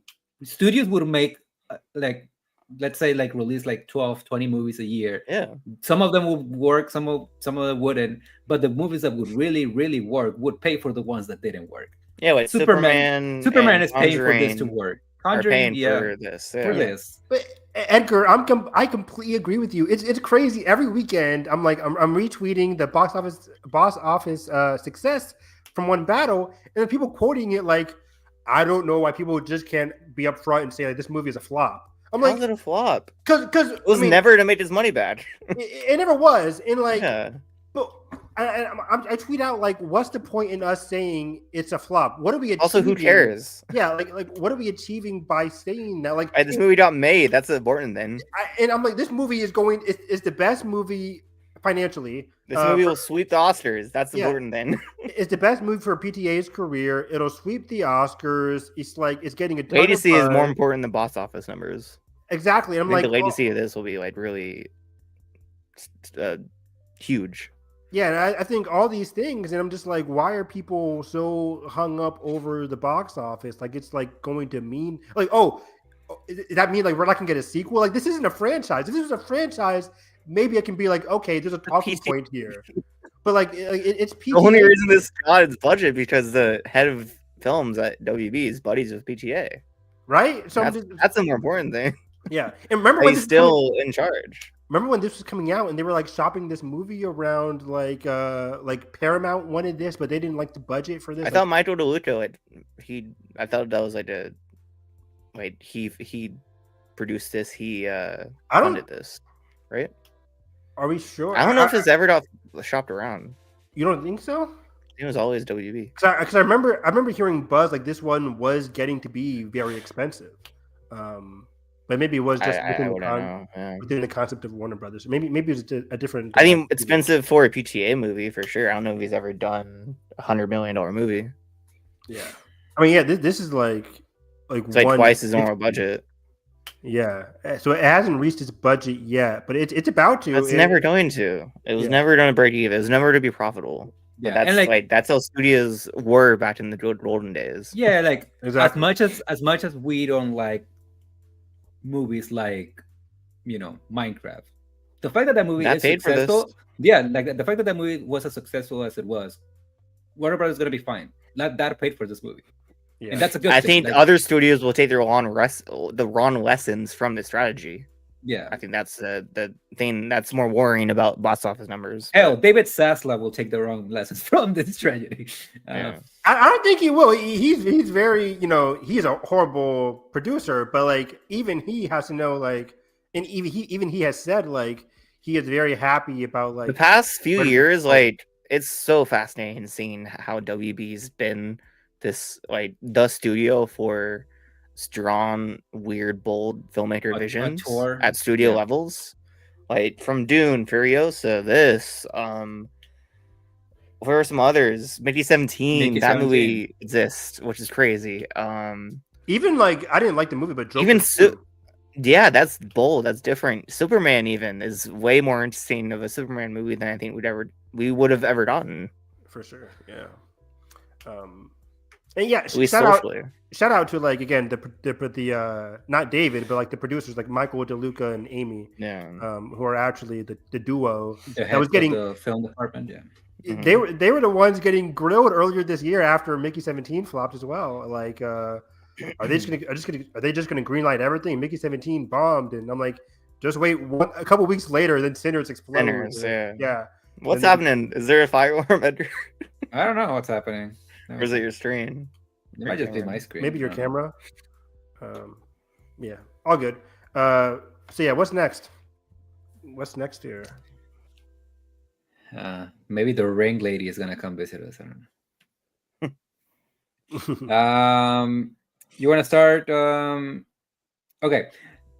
Do you want to jump into Beyond Fest, or do you just want to talk about Tron and get it out of the fucking way? Let's just do that. We can get Tron Ares out the way. In the lead up to Tron Ares, I actually watched Tron Legacy for the first time in full in a long time. I saw it in theaters. And then I didn't like it. I saw it this past weekend, and I still don't really like it. Before we get to that, I watched the first movie for the first time. So did I. Yeah, and I really loved it. I think it's still like has more interesting ideas than they're executed. But I think it's definitely the story that's executed the best out of these three. And I think it's really cool. I think it's groundbreaking, obviously, with the visuals, and it still holds up. It's incredible. It's gorgeous. The Wendy Carlos' score is amazing. This movie's great. I actually prefer Tron Legacy to Tron 1982. This one isn't. I thought it would be like that. I was surprised I liked Tron more. This one isn't half bad, but I would agree with one of your first points there, where I feel like the ideas aren't really executed that well. I found the movie to be quite dull in terms of like its central story. I think that's all three of these movies, personally. Exactly, 100% agree. I cannot agree with you more. I think every single story here is dull. At least the second one, I'm like, there's a dynamic that is kind of interesting. For the first one, I'm just like, it's just a couple of friends doing some stuff. But the remarkable stuff though about the first one is, like you said, Josh, the visuals are even today are like still really. It's really, up there really with Star good. Wars with being one of the most like influential, groundbreaking movies. Oh, and by the way, there are so many Star Wars references in this movie. It's very funny. I'm watching this movie like, oh wait, that's a total like Death Star sequence like reference. Love it or not, we wouldn't have a CG dominated cinema, like cinema state, or this industry wouldn't be as CG dominated as it is without this movie. Hell, this movie got disqualified for the Oscar because they of thought CG, it was cheating. Because they thought it was cheating, which was fucking and now if you don't have CG, you don't get nominated for that Oscar. That's crazy because the CGI, the effects, the visual effects were just phenomenal in this movie. Again, I felt like still hold up too. I think it's fantastic. It really does hold up. I was worried because I was like, I tweeted out like, do I have to watch Tron 1982? But I'll watch it just so I can say I watched it. And I was kind of in it in the beginning there, but again, the middle of the movie just gets really dull for me. It gets a bit sluggish. Okay, disc, one of the best of the year. Gorgeous. Oh wow, nice. The middle of the movie, the story it's so unfortunate because the visuals and the score are really good. I just feel like the story is just so dull, and the pacing for a 90-minute movie, the pacing just didn't work. Yeah, for me. I agree with that. The pacing shit. I was shocked. Like, it's 90 minutes. And I was like trying to keep myself. Whereas it's the opposite of one battle, where like one battle is almost 3 hours and feels like 90 minutes. It's a breeze. It's the opposite. I started watching this like at 2 a.m. because I'm like, you know what? I'll watch this and go to bed at 3:30. But then like the pacing was just so sluggish. I was falling asleep. I'm like, I gotta wake up. I gotta keep myself active. But again, there's cool ideas though. Like cool ideas was the story. Very cool ideas, very cool visual effects, and the score is also the setting and the way they commit to the construction of the digital world in the 1980s. Really, really well done here. Drinking the grid juice, that's cool as shit. Yeah, I really liked it. Just again, the total commitment to this universe in 1982. It's just it you haven't watched this one yet, Edgar, have you? The original? Yeah. Yeah, I just watched it before the stream. It's really good. Okay. I thought it was fine, like you said earlier, that I think the ideas that it plays with are more interesting than the movie itself. But again, it's a really cool movie for its time. Like I can imagine seeing this like when it came out and just being like, oh, 82. That's crazy. Yeah. But for me, I actually. Oh, sorry. Go on. No. I was just gonna say something real quick. And this might sound like hyperbole, but it's not, I promise. The Earth scenes, especially in the arcade, it might be some of the most beautiful imagery that I've seen in a movie, maybe ever. It looks really beautiful. Mm-hmm. I liked it. I contrary to like Tron Ares, I liked a lot of the Earth scenes in this movie. In the first Tron. They maybe the best, some of the best stuff in the movie. I agree. Okay, that shot of him being like laser and how it does like so good. Cool. Yeah, so cool. But like, I think this is really funny that before I watched this, my only what was the word? No, my only Exposure, exposure, I guess. My only relationship. yeah, it came from Kingdom Hearts too. Evan will understand that. Oh yeah, yeah. For real, Josh. I'm watching this. I'm like, oh, that's where Kingdom Hearts 2 yeah, goes. the crack in the wall. Oh, I remember going through that. It's funny. Growing up, I'm like, I always associate Kingdom Hearts 2 now with like Tron Legacy, but this came out before No, it Tron was Legacy. first Tron. Yeah, 3D was Tron Legacy. exactly. So it's very funny watching Tron 1982 and seeing how a lot of the Kingdom Hearts stuff came to be. That's very cool. The With, music, like, the master control. Oh, the score. Gosh, damn. Yoto So good. Shimanora. I need to go Yo. play Kingdom Hearts 2 Final Mix again. So good. Anyways, I actually really liked Tron Legacy more than Tron 1982. I thought you were gonna say Tron Ares for a second. I was like, boo. We'll get to that. But Tron Legacy, this is one of those like effortlessly cool movies. This movie just exudes cool. Like everything about the digital landscape and how they commit to actually going into the digital world, Tron Ares. And staying there for the majority of the movie. Staying there. It's really good. Insane that this is a feature debut. Oh yeah. I did not know this. I did not know this. I'm watching this. I thought Oblivion was before this, yeah. Me too. No, it was after. Yeah. I like Oblivion too. Yeah, like man, I think this is still to this day one of the most expensive movies for a first-time director. Looks incredible. It also makes sense that it looks as good as it does because I think Joseph Kosinski used to be an architect, so a lot of the production design in this movie. And he was a music video director, right? I think so.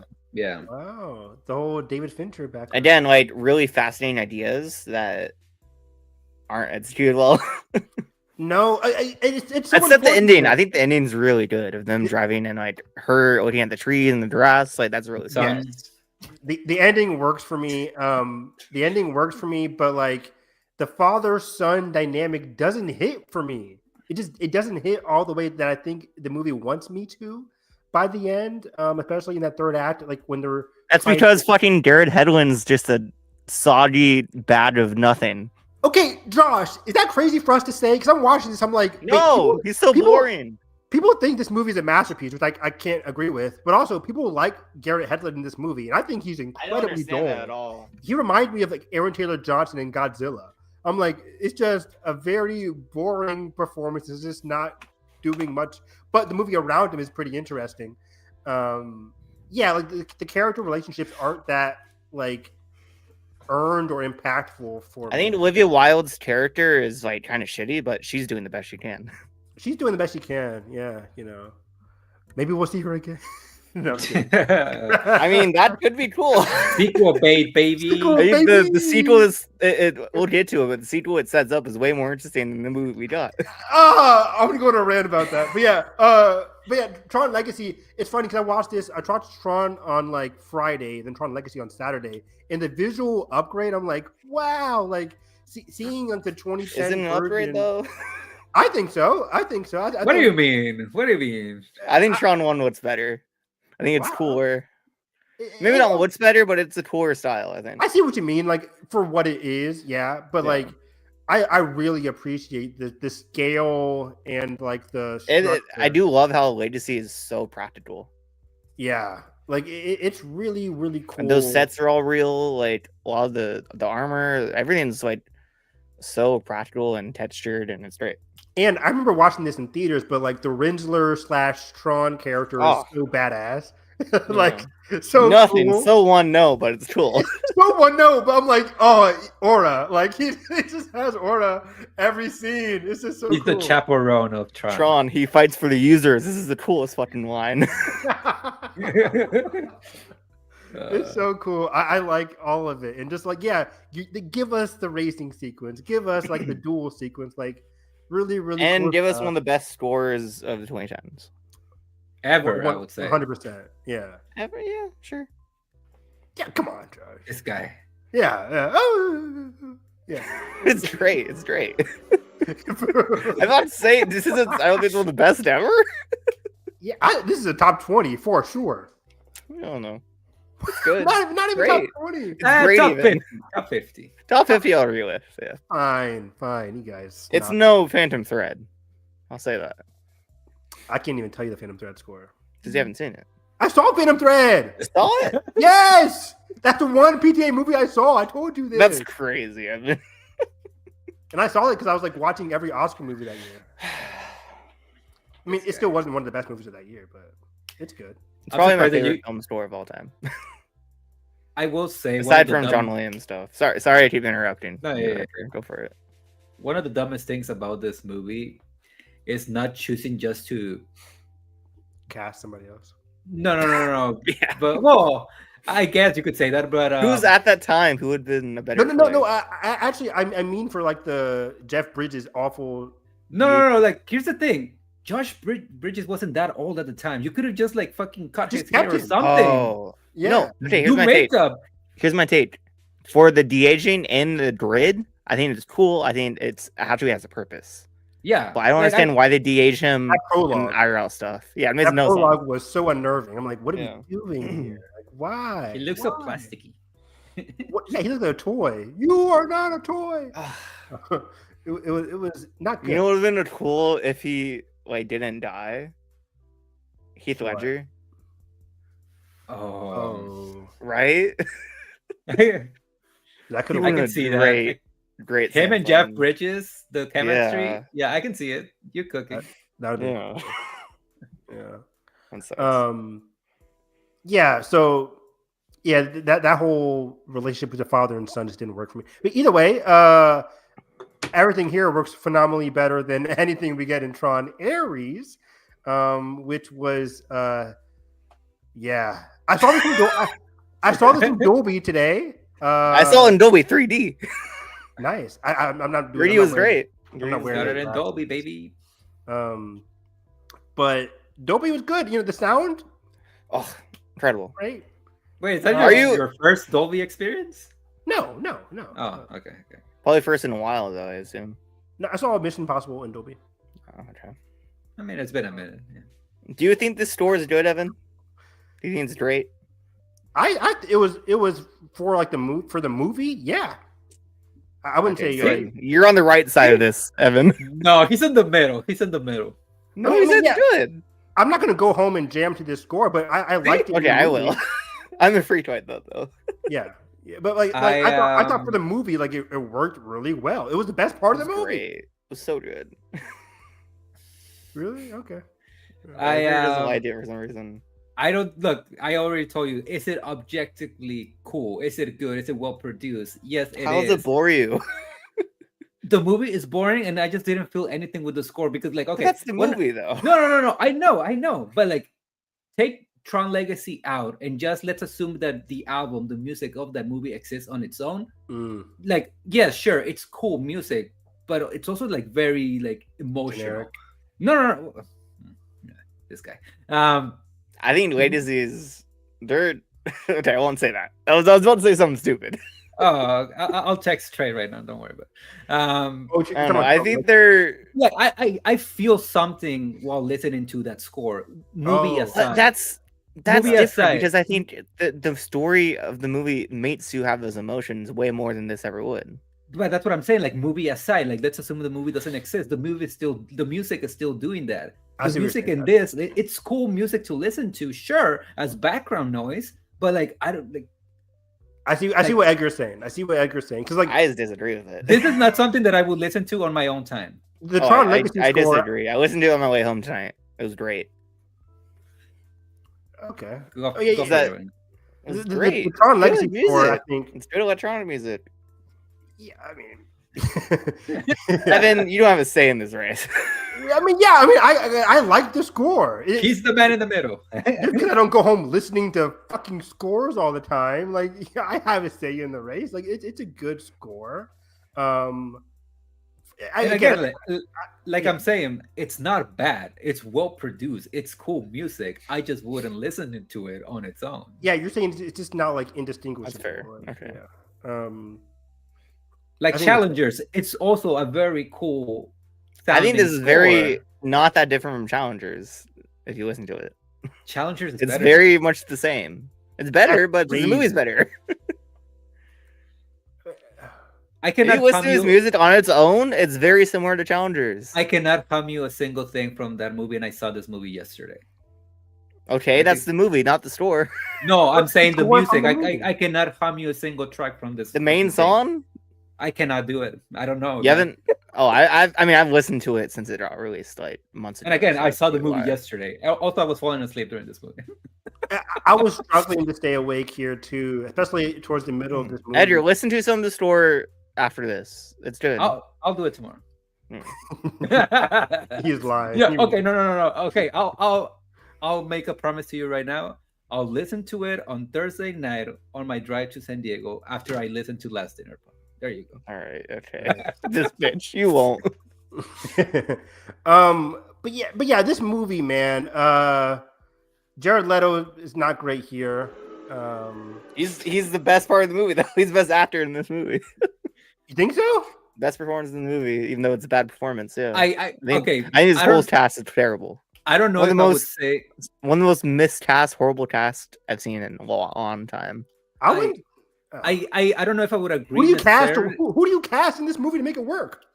Anyone except the one people they did. I don't think this is miscast. I think the script is just bad across the board. Like, Well, I also, but who like, do you cast here to make Jared Leto's character work? You know, there's nobody there to do it. Like, like it just. I mean, the anyone character- except Jared Leto, I think, could make this character's more not interesting. good. The character's not good at all. Like, he's be robotic. I will not agree necessarily with what Josh said of like he's the best actor in the movie, but I will say he's the only actor that seems that he is trying. He doesn't do it very well, but Yeah. because he actually likes Tron. That's it. What? He's trying. He's an trying to do he's what?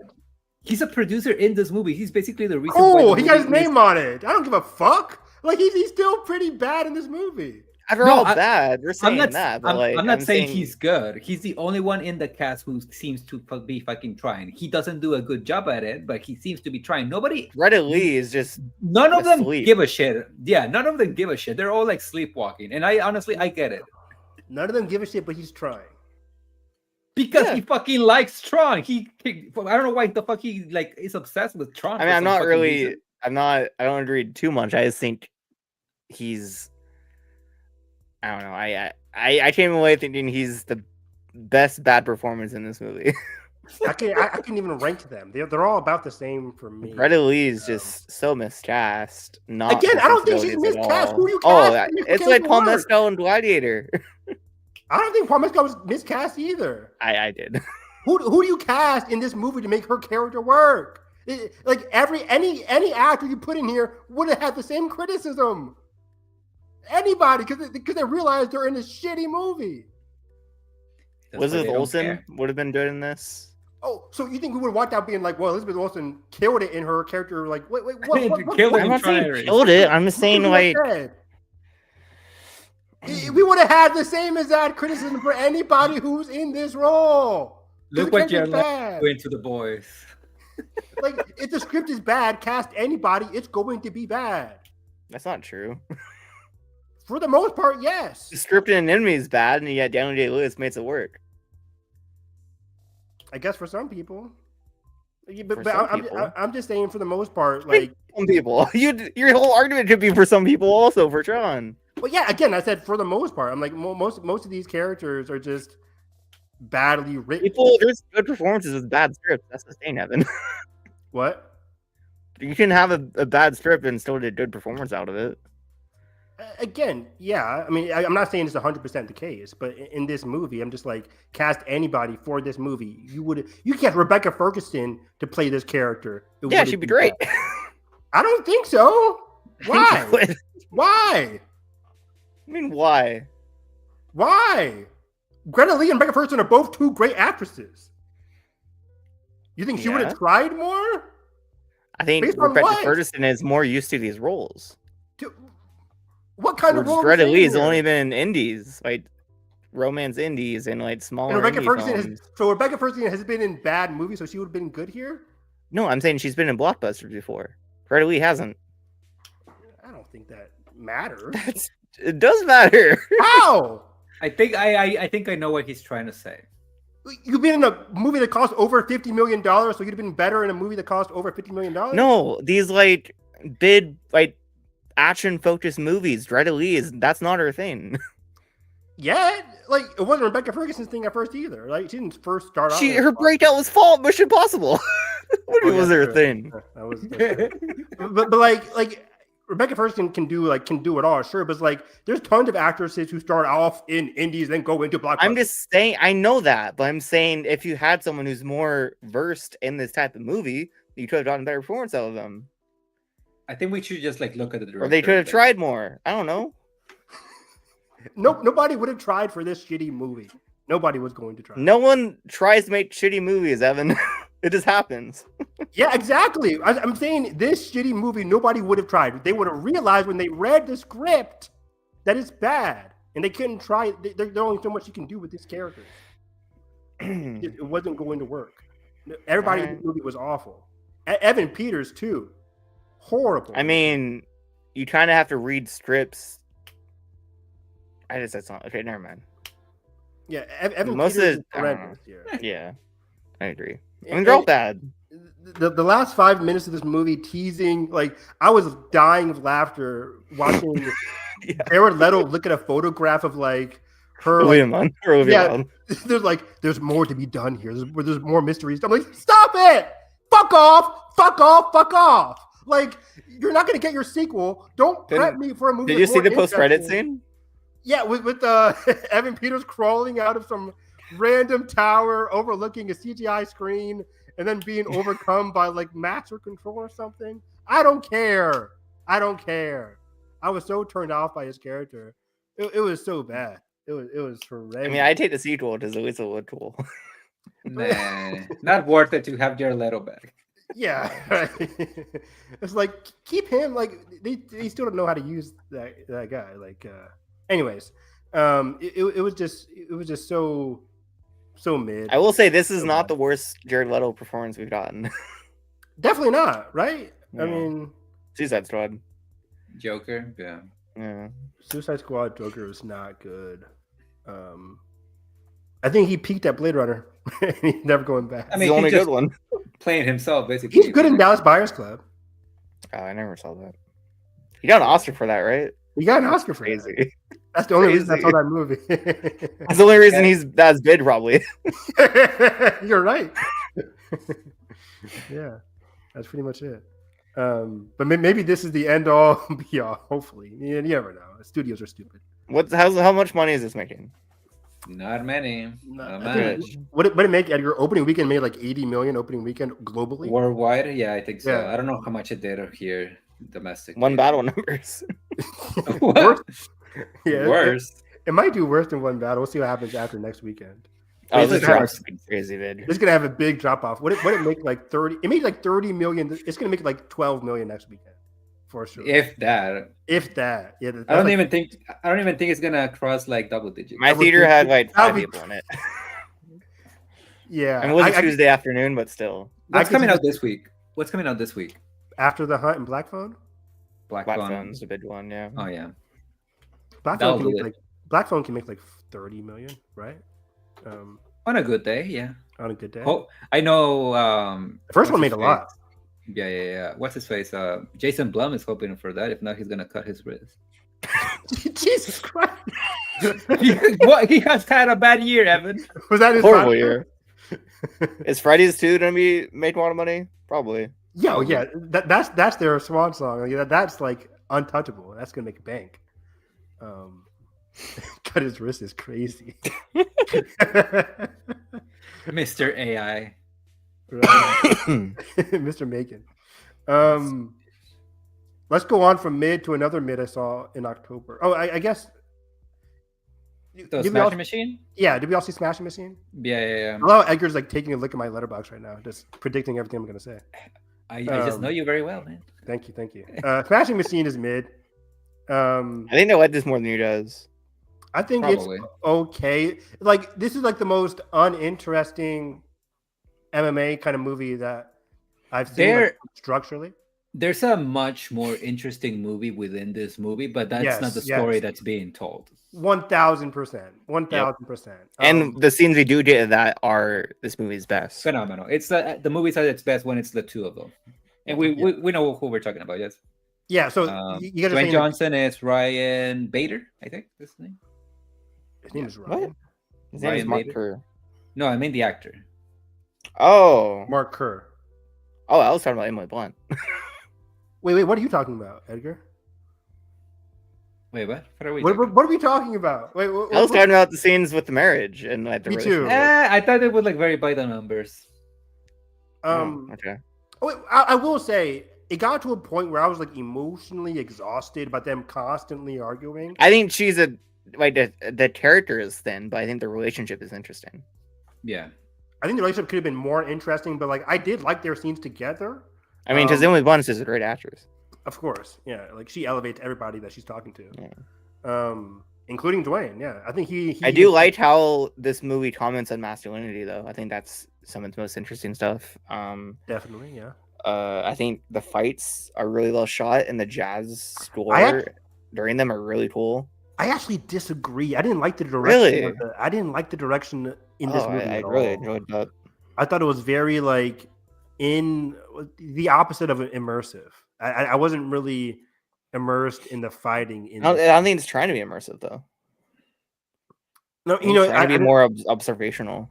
Docu way. Yeah. True. I just wasn't captivated by it. I wasn't like interested in what was happening on screen. That's fair. Yeah. Whenever they were fighting. I was surprised. This is way more like small scale and like kind of cozy than I was ever expecting with something like this. Yeah. I like that about it. I think The Rock really is incredible here. I think his best moments are when it's mostly just The quiet. facial acting and he trying to breaks through the fucking mouth, like the gobs of prosthetics on his face, where you could see his eyes work and his facial movements work. I agree. It's fantastic. I really hope he tries to be in more real stuff like this and continue like further that path of acting. We're getting that. Marty Scorsese, baby. Not anymore. His next movie is not that movie. Well, maybe That that was on hold. We're getting Moana So- 2, guys. What are you guys talking about? Moana remake, you mean? Moana remake, I mean. Yeah. and then we'll get Moana 2 remake. Let's go. I just hope he doesn't take the fact that this movie didn't do great at the box office because it's fucking Taylor Swift. You can't blame I mean, me. this movie was never gonna do numbers. Yeah. Yeah. That's a small part to do with it though. But Yeah, it didn't help. Because everybody going to see Taylor Swift also wanted I hope he doesn't take the wrong lessons from that. I don't think so. I think, for all the hate he gets, not from me, he's a very work ethic kind of actor. And I think he values every bit of his experiences. And I think he values But it's very reactionary though. in certain spaces. But I think, again, based off the interviews that I've seen, I think he enjoyed this experience Yeah, filming I agree with that. alongside Benny Safdie for one thing, but also filming just alongside Emily Blunt. He really They have a good praised her. chemistry. That They had great chemistry. towards, She yeah. elevated him. She made him work, like go beyond his usual self. I think he enjoys that. So I think he'll be comfortable doing more stuff like this. Yeah, he can fall back on the Moana, but hopefully he does. more Another last thing is that I think it's funny how this movie is marketed on The Rock being this like transformative performance that you can't tell it's him. I And know it that- slowly progresses and being Yeah. Fast Five The Rock. Josh. With the piercings and the goatee. stuff. Josh, the all way good. this movie ends with him looking like The Rock, I'm like, what happened? The Rock from Fast Five specifically. That's crazy to me. I started laughing. So and I'm funny. like, oh wait, So funny. he just turned into The Rock in real time? What is happening? With the earpiece, I was like, this is crazy to me. So good. That was really I was weird. fully expecting the tattoos to disappear. Yeah, that was so funny. I was like, okay. Oh, he It's just hilarious. turned into. He It was completely- slow too. Yeah, he just completely shaved his head. I'm like, oh. So Then he this got is- the earrings, then he got the goatee. I was dying. I'm like, okay, so this is the transformation they talked about, huh? Great Okay. stuff. Great stuff. Yeah, but yeah, the movie outside of that is like completely dull and boring to me. The whole And I wouldn't like, say it's boring. I think it's just very, yeah, because it is a true story. I get it's it. very small. Yeah, it didn't leave a mark for me. I'm like, okay, the scenes were Yeah. solid. They were okay. but yeah, but also I will say, like, after a while, again, the relationship between him and Emily Blunt just kind of got exhausting. They were constantly arguing. There wasn't a bit of like it was really repetitive, but I think that's kind of the point towards that character. But it's so interesting, right? Because like it got repetitive, but then by the end it was just like white text, and then they got married afterwards. I'm like, oh, I guess that's like where I was expecting it to go. Yeah, but like there wasn't a bit of like levity or like I don't know. There wasn't I don't know if that's not the story though. That's not what happened. But is that the story of like I can't tell. What we got with them arguing was a snapshot of their relationship. Yeah, and that cycle keeps happening, and that's what the text said. They kept getting back together until they broke up again. Did they leave? I thought they ended off like together. No. They didn't. Okay. Yeah, but yeah, the whole white text at the end also kills me every time. That's just a sin of its genre. I can't stand it. It works well, and sometimes if the directors that master like the white text. Kudos to you. It's mostly mockumentaries that do a little like pop star. That was great. You're muted, buddy. I think the best example of like, oh, this is what happened afterwards. And I think the reason why it's the best is because it doesn't use text. Is the one from Killers of the Flower Moon with Mario. Yeah, that's a good point. Yeah. But yeah, okay. Mediocre for sure. Another mediocre movie, Anemone or whatever the fuck you pronounce. Yep. It looks like I dodged a bullet here. I was going to see this, but then it was like they kept airing at bad times. So I'm like, I'll catch it on streaming if I do. Yeah, I heard it's boring. It's boring. I think it has interesting ideas that it kind of builds on them. Yeah, it doesn't get to them quick enough. It literally and it kind of like just scratches the surface of those ideas. And it's kind of like just purposefully drags it out when it could have been a whole different movie about like what happens, I guess, about like what him dealing with it more. And instead it ends on like what we want to see and the more interesting parts of the movie, which is kind of weird. It's definitely an amateur script, but I think the direction is really promising. I think I want to see what he does next. I think the visuals are great. What's gorgeous. The score is incredible. I think one of the better scores of the year. Obviously, Daniel Day-Lewis is incredible here. He's never not going to be, but I think I was disappointed that his character is so simple and one note, and we don't really see the complexities of that character much, and like they start to come out towards the end, but then we just end. Yeah, I think you summed it up perfectly. So, but I wasn't like I'm glad I watched it though. What does anemone refer to? It like the fish or the flower? The flower. Okay. Yeah. Wow. Nice. One of those like generic indie titles about something that's referenced barely in the movie. Gotta love it. Okay. So there's the rest I have are October stuff, but let's get into your September stuff before we go into October. So we can go into your stuff. Film festival. Wait, do you do our September, October, then film festival, or September, film festival, October? What do you guys want to do? Because I still have. We kind of already talked about Tron Ares, but I still have like Roofman, Kiss of the Spider Woman. You guys do Roofman, I guess. I haven't seen it yet. Roofman's really good. It's good. I really liked it. This is why you don't trust. This is why you don't date a white woman. Wow. Okay. Well, that's Am I wrong? Am I wrong? Holy shit. Am I wrong, Evan? Am I wrong? Why are we blaming the woman in this? What does he do wrong? Wow. Wow. We'll save it for spoilers for next month. That is not where I thought you were going. I thought like this is why you don't date white guys or men or whatever, you know. Like obviously the movie does explore the idea of like, yeah, he did this to himself, but like did he or did the system that we're like operating in within America did this to him? That is very fair as well. That is completely fair. Yeah. The systemic racism. I'm kidding. No. But I thought this was a very good movie. It's a film that manages to balance out like the outrageous elements of this true story with some heartfelt emotion behind it in its undertone. It didn't get me weepy or anything, but it's a very solid. It's a very heartfelt- cozy movie, surprisingly. Yeah, it's cozy, it's heartfelt, it's lighthearted. Did I just say this is systemic racism towards a white man? Is that what you just said? I was kidding. I was making a joke. It didn't happen. This and One Battle After Another are great companion pieces. No. It's about to joke about that, Josh. But yeah, like I really like the relationship between Kirsten Dunst and Channing Tatum. Channing Tatum is just a really good actor. I really liked him in this movie. Top 10 Channing performance for sure. There's a scene at the end. I don't want to spoil it. Where he just looks at, you know what I'm talking about, Edgar? Where him and Kirsten are looking at each other during a church sequence. It's really good. Said so much without saying a single thing.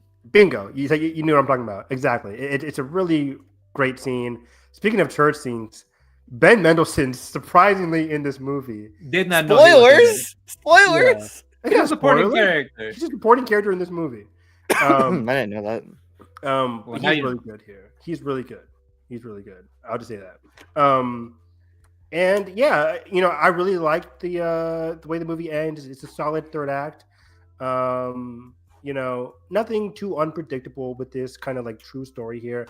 But I just had a very good time watching it. It was very, kept a smile on my face the entire time. Once again, it's lighthearted, it's cozy.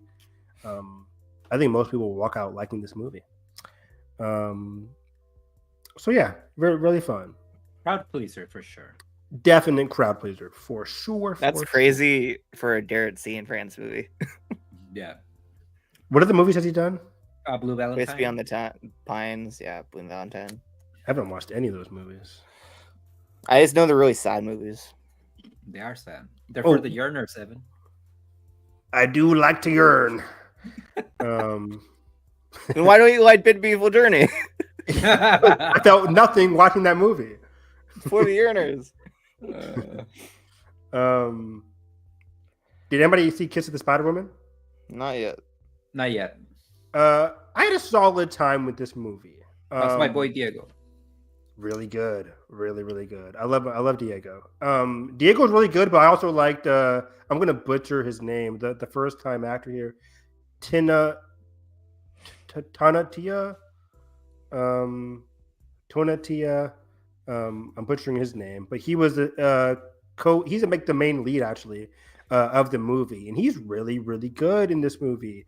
He his relationship with Diego Luna is very interesting, very good, very wholesome. I wasn't really emotionally moved by the ending or by the particular journey, but I did like certain character. I mean, I did like the central relationship of the movie, and most of all, like there's some really imaginative and creative That's what I've heard. very well staged musical numbers that are just like really sharp and like nice to look it's at. Will Condon, so that made sense. So those are some very special parts, but also actually I fell in love with the central relationship more than the musical numbers, even though the musical numbers are really good and J-Lo helps sell those numbers even more than they already are, like directed very well. So yeah, J-Lo was good here. It's crazy how people thought like this was like a awards player for J-Lo back in the beginning of the year, because it's not. But she's really good in it. She's in her comfort zone for sure. And she just exudes like. She's only in the musical numbers, right? Correct. Yeah. She exudes star power and presence. She's really good in that kind of role. But yeah, I thought it was a solid 3 stars. It's imaginative, it's solid. But I think the thing that hampers it down for me is that it just didn't emotionally move me by the end. I just wasn't really that compelled by it. But I did like the overall story. It was solid. And the performances really are the thing that kept me engaged the most. So stay for the performances for sure. So I was Kiss the Spider Woman. I saw House of Dynamite. Should I save that for October? I want to save this. Yeah, we're seeing it like soon, so I will save that for next time. You can just say if you like it or not, because we're going to talk about movies that you haven't even seen. So. That's true. I was in the middle of it. I don't see this being an awards player. I thought a movie was okay. It starts off really strong, and that's all I'll say. But yeah, wanted to like it more. I didn't hate it. I'm just in the middle. So that's all I'll say. I'll get into the weeds of it later on. If you want to get my full review, I have it on Letterboxd. Okay. Before I go off to you. Oh, I have one more that's not a festival movie that I saw. Or just two more. Go ahead. Good Boy. The horror movie starring a dog. That's shit. This was the Air Bud spinoff, right? Inspired by Air Bud, sure. I really enjoyed this. I think it's way more than the shit. I think it does some really cool visual choices. The direction is fantastic. I think it kind of gets lost in the sauce in the third act a bit. It's more like supernatural elements. I think it kind of would have been more interesting just to have the introspective stuff. I think honestly, like the dog is the best performances I've seen this year. It's really good. Oh, you said the dog is one of the best performances I've seen this year. Wow, it's definitely the best dog performance I've seen. It's really interesting. I think it's up there with what's his name? Messi, and Not Me to Fall. That dog was phenomenal. Yeah, but I think this movie is really cool. It's it's a very small budget. The things that they were able to accomplish on this budget were really cool. For a first time feature, it's really interesting, and I think this is really inspirational for filmmakers for they're starting out, and filmmakers that it's just cool to see something like this done well. An idea like this executed to its fullest degree, kind of. Was this a first time director? Yeah. Awesome. Love to see that. And its score is really good. Did it set up a sequel for Cats? That's 2019, baby. That's gonna be the opposite though. Bad Cat. Bad Cat. It's the villain. It's a slasher movie. No, I really like this. Did you end up seeing it, Edgar? I did, and I'll probably try to watch it tomorrow before work. The reason why is because I wanted to be home so nobody would steal one of my Amazon packages. Packages. Okay. Yeah, somebody stole my. It's a whole thing, but somebody stole my Rocky Horror Picture Show 4K. That's so. It's funny. It's funny just having someone steal it, opening it, and oh fuck, just seeing this Rocky Horror Picture Show 4K. He's like this. If you're not a sicko like us, they'd be disappointed. They're probably like this. They're probably thinking this fucking homosexual or something. Yeah, that's so random to steal. Wow, that's. Well, it was sealed. They didn't know what it was inside. Oh, okay. Yeah. Okay. Yeah, they left it out of my door and whatever. But no, it's funny. Good Boy rocks. Go see it. Yeah. No, I had a cousin of mine who asking me if he could watch it. So I guess he went to watch it, and 20 minutes ago. It sounds like you're underwater, so I can't hear you. Say it again. Can you hear me? Yep. Yeah. All right, go. So a cousin of mine went to see the movie today, and he just texted back and said, "The dog is a better actor than Gal Gadot." I'm like, okay. Yeah. She's catching strays left and right. I mean, not wrong. That's better actor than Jared Leto. You guys, that's crazy. It's not crazy though. It's true. She was good in the first Wonder Woman. She's fine. I'm not doing this revisionist history. Nobody was saying she was fine in 2017. Hey, she's a bit Zionist. We can do what we want. just a little bit. Just saying. But yeah. Hopefully the Academy catches on. What level do you have your mic on, Josh? Me? Why? It's peaking sometimes. It's below. Really? It's on level 2. This guy. How close do you have it to your mouth? Not that close. Oh, okay. You sound good now.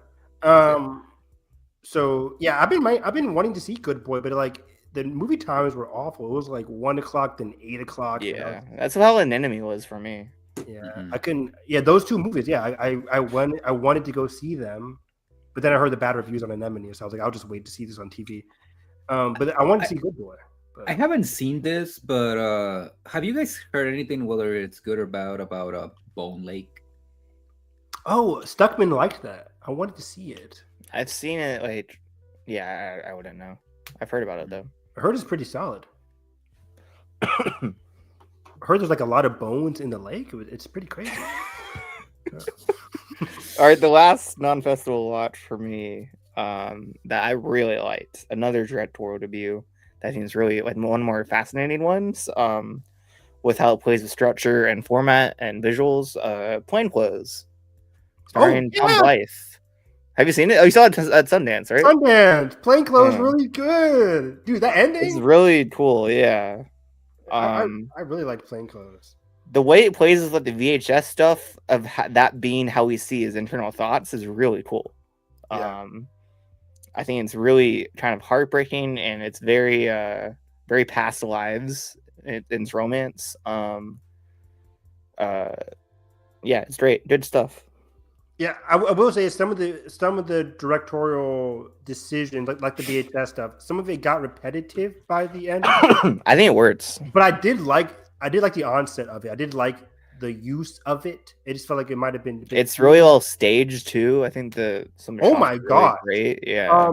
You know the theater sequence, Josh. Yeah, that was so like well staged. Very, very good direction across the board. And yeah, like this is a first time director, so it shows a lot of promise. Yeah. The main lead, what's his name? Tom Blythe. You said Tom Blythe has the juice. Like he's not just one hit after 100 games. He's really great here. God, he's so good here. He's so good here. The central relationship is so captivating and uncomfortable and interesting and weird, but I really liked it. It's again flawed characters. It was just so good. And yeah, I forget if I said this already, but it reminded me of Past Lives. Yeah, you said that, and you're still right there. And the way it depicts the homosexual landscape of the what was it, the 80s, right? I think it was 90s.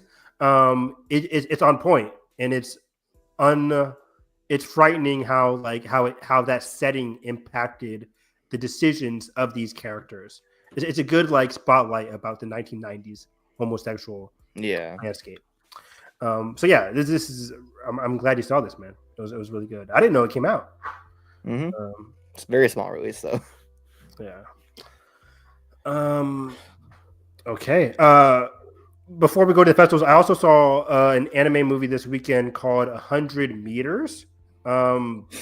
This track and field anime film that kind of reinforces why I love the anime medium so much. The animation was really spectacular. The way they drew like the backgrounds was really special. The way they drew the perspectives of the characters and how each of the characters, the script is so special because there's a lot of different track characters in this movie pursuing track and field for different reasons. They have all unique philosophies, and there's a central rivalry that spans multiple years in this movie between characters of Togashi and Komiya. That is just very special, heartwarming, and again, just like it's framed spectacularly with the animation and the way they film like the races themselves. It's really smart and really cool. It only came out like, this past weekend. But it was just, the script is just very, very, very strong. Strong dialogue across the board. If anybody, for the people who have Netflix, there's an anime called Orb on the movements of the Earth. And it's about like how the discovery of the sun discovery of the Earth not being in the center of the universe. It's on Netflix. It's one of my favorite shows of the year. And it's from the same director, same writer. So that's 100 Meters. And I rewatched the 21-22 Jump Street movies this past month as well. Nathan and I were doing that for my cup of tea. I gave 5 stars to both those movies. I forgot how funny and fantastic those movies are.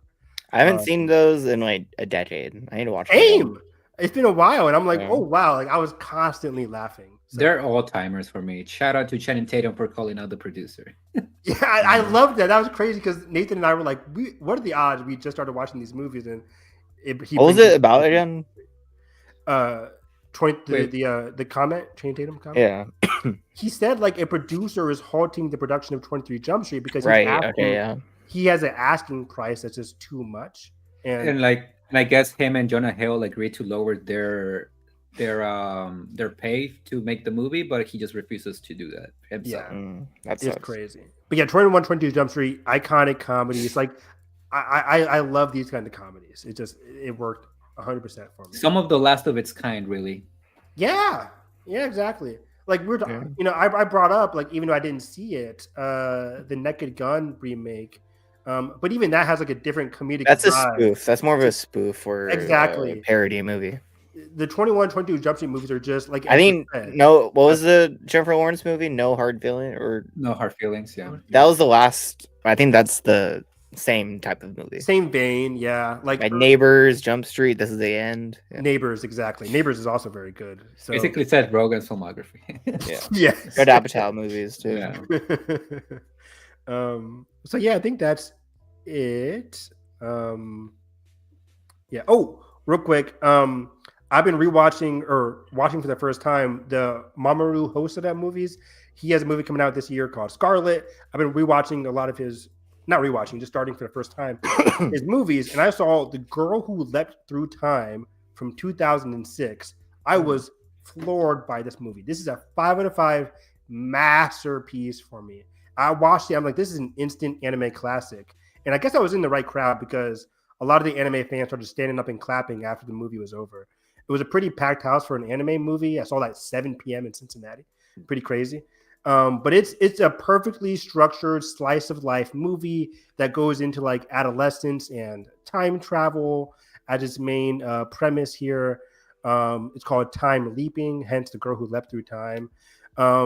Wonderful character relationships, beautiful score, beautiful animation, beautiful character writing. It's just so joyful, emotional, and heartfelt. So I would recommend The Girl Who Leapt Through Time. That made me think. Another film that Big Beautiful Journey reminded me of a lot was Suzume. Oh, I got big Suzume vibes from that. Yeah, for sure. Yeah, the way with the doors and the central relationship. Yeah. But I was also to say before we go to festivals, should we talk about Peacemaker? I think we all watched it, right? Yes. Are sure we can do TV after festival, or we can do it now? Okay, whatever.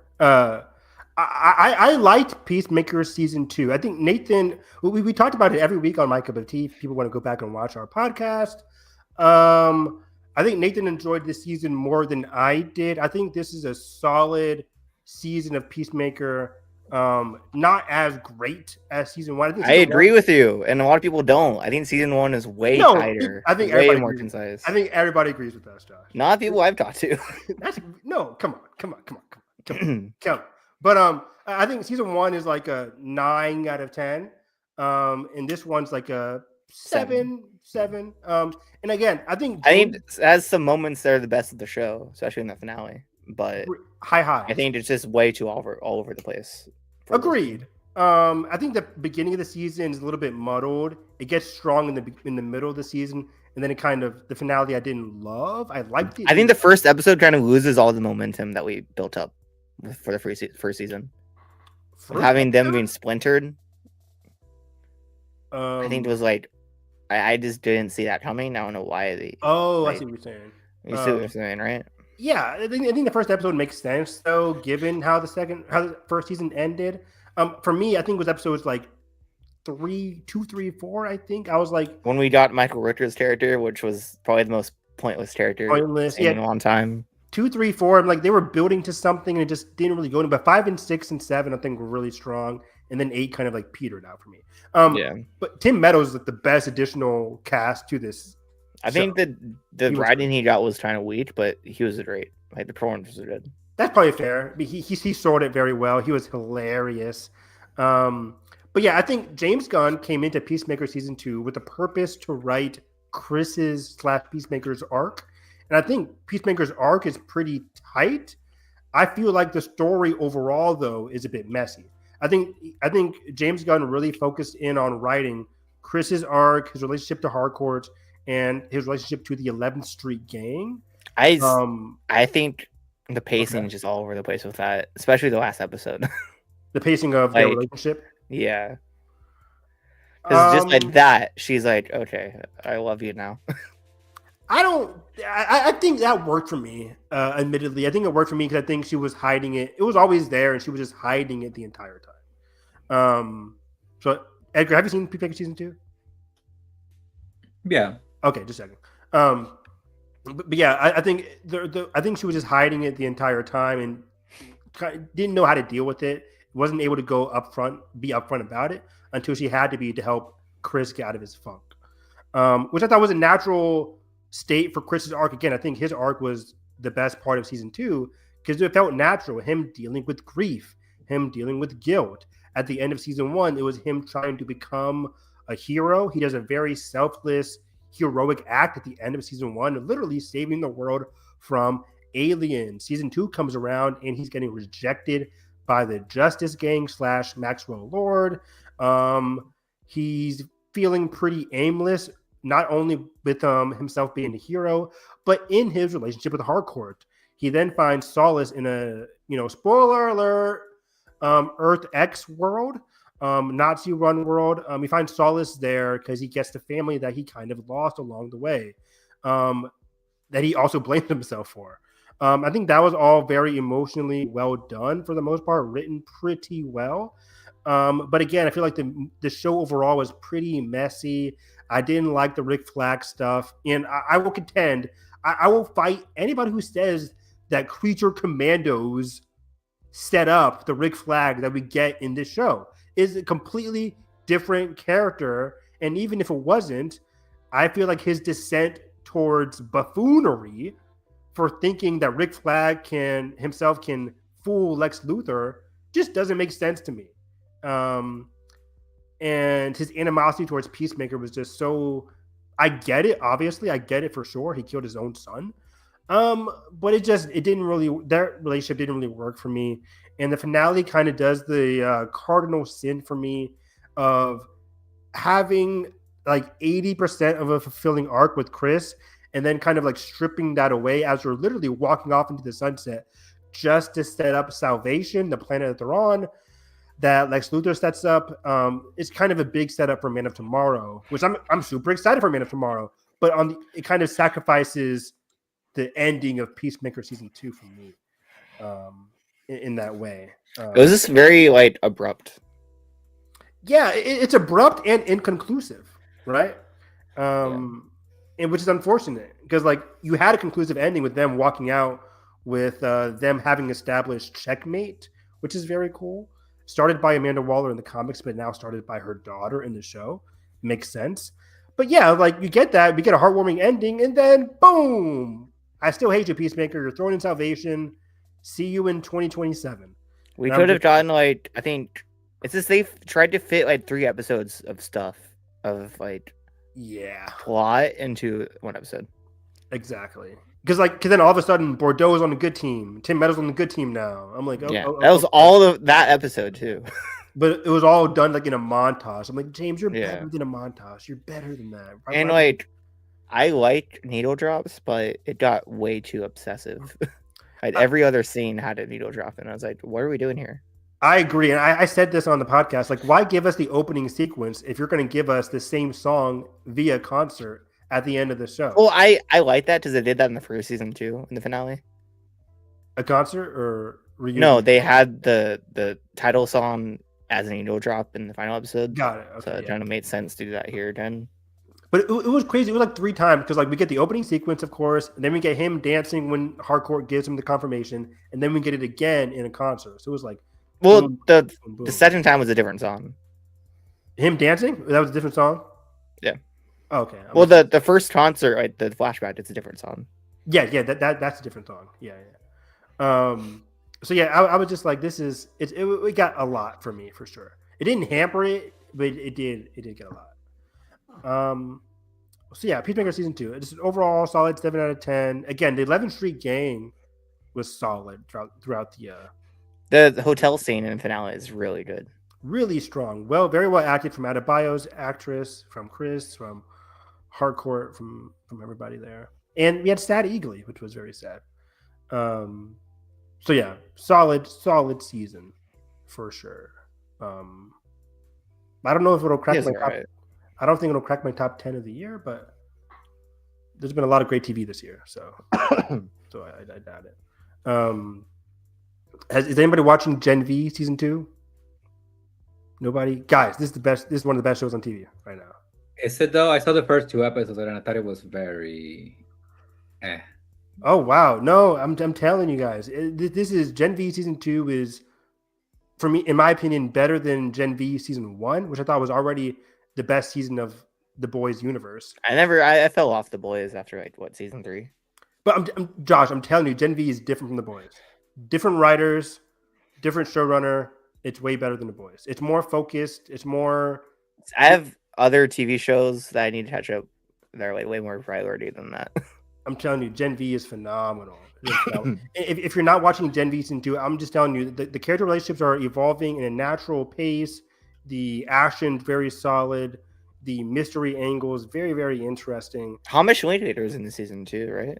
Oh, he's the best part of the season. He is killing that might it. get me to watch. He's killing it every single season or every single episode. But yeah, I think Gen V is easily better than any single season of the Boys. Season 1 already was like, okay, this is different. This is special. And then season 2, I think, is continuing that pace. I think stick with it, Edgar. I'm telling you.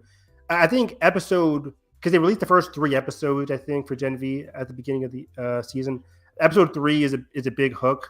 But I liked the first 2 episodes. I think it made sense where season 1 ended and where season 4 the Boys ended. But yeah, if people are not watching Gen V, get on it. But also the best show on TV right now is Task on HBO. If anybody has heard of it, it was Mark Ruffalo.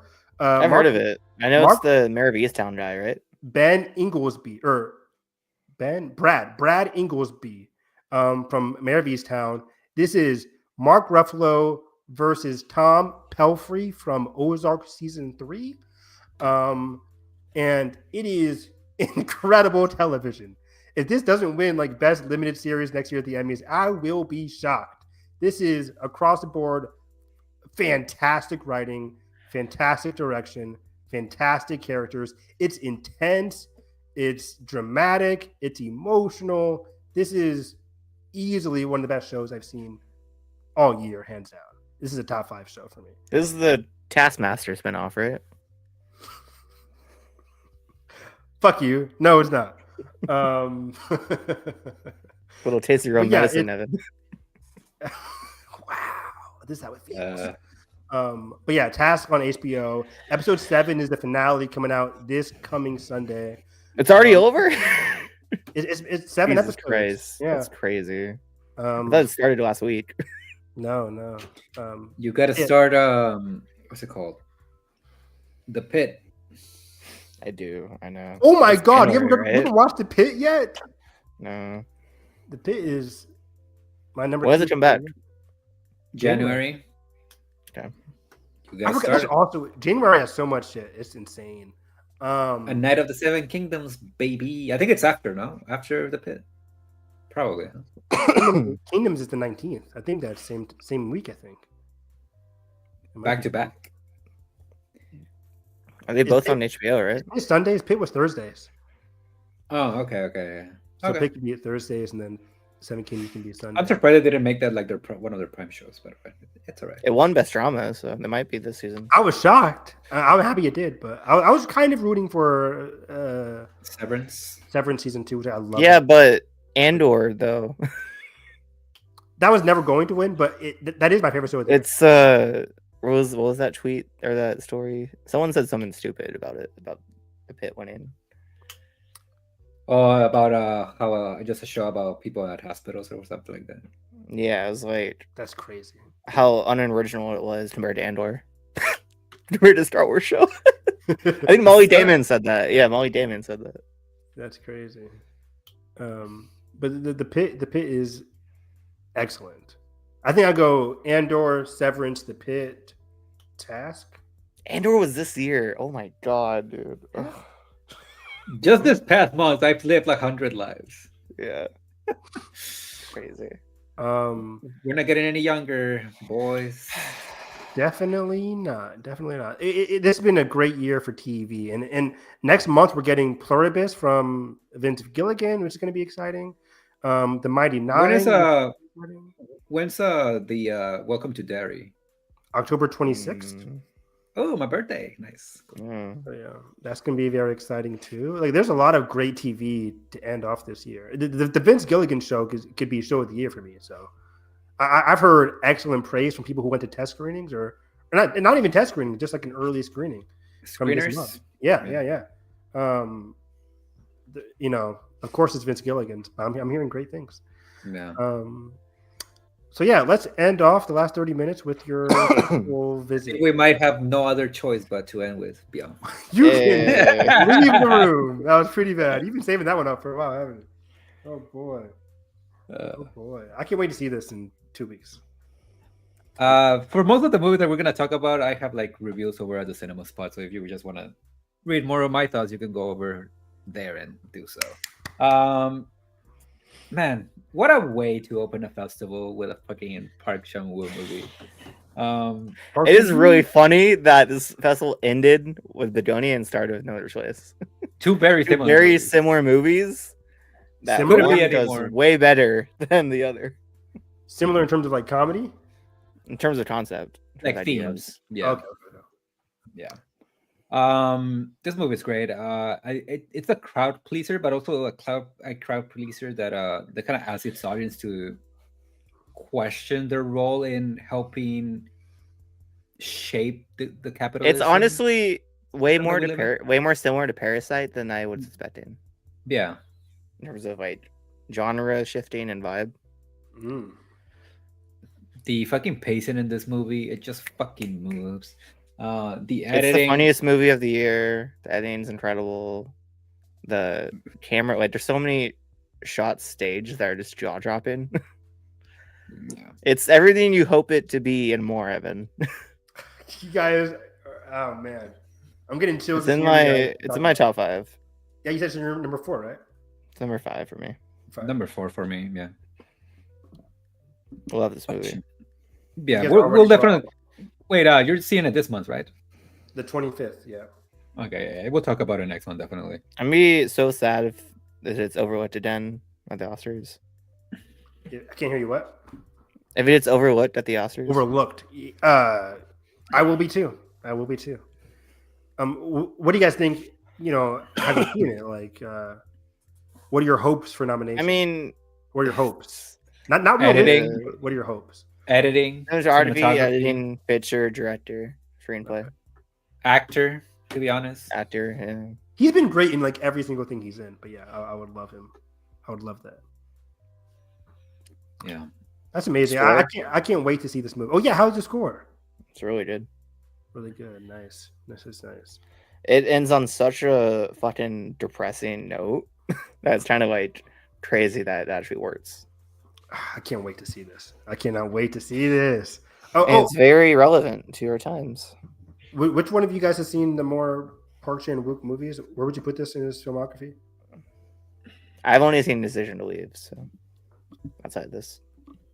I've seen that. I've seen the TV show. What was it called? Oh, The Sympathizer. Yeah, that was really good. Really good. What else have I seen from him? Old Boy? I think I've seen Old Boy, but maybe like over a decade ago, so it doesn't even really count at this point. I don't really remember it. Well, I do remember it, but you know, I just need a refresher. But I like this better. I like this better than Decision to Leave. I think it's more Okay. it's more snappy. It's not like more maybe a little bit more in your face, but in a good way. Okay. A lot of it has to do because of its like fucked up comedy. It's more of a crowd pleaser than Yeah. Other Choice. Decision to Leave. Or then Decision to Leave, yeah. Yeah, Decision to Leave is like it's not for everybody, for sure. No. Yeah. And then after this, Oh wait, what did you guys give this? 4, 4.5, 5, 4, 4.5. 5. Nice. 4.5 for me. Then after this, we saw If I Had Legs, I'll Kick You. Oh, when did this come out? I think it already has like a Huh? limited release. I keep checking. Like, there's nowhere in Cincinnati. It that's- started in LA on Thursday, so it might go Oh, soon. Oh, When- okay. So it might be this weekend then. Or maybe this weekend starts. I don't know, but soon. Let me see. Let me double check.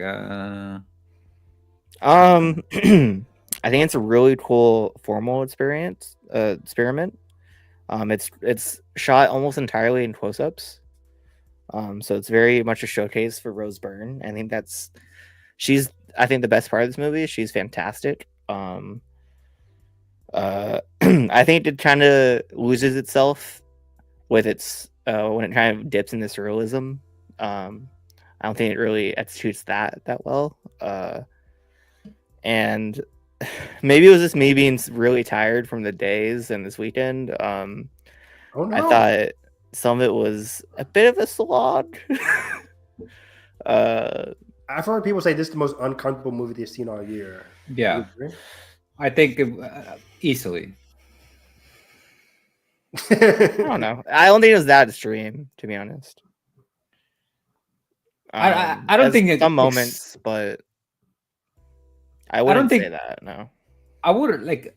Okay, I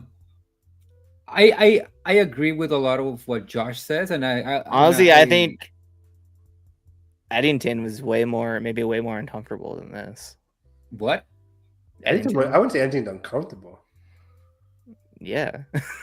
With the thing that main character does. I don't think that's what Evan was asking. I think what he was asking is like more so like anxiety inducing, and I think this is more, okay.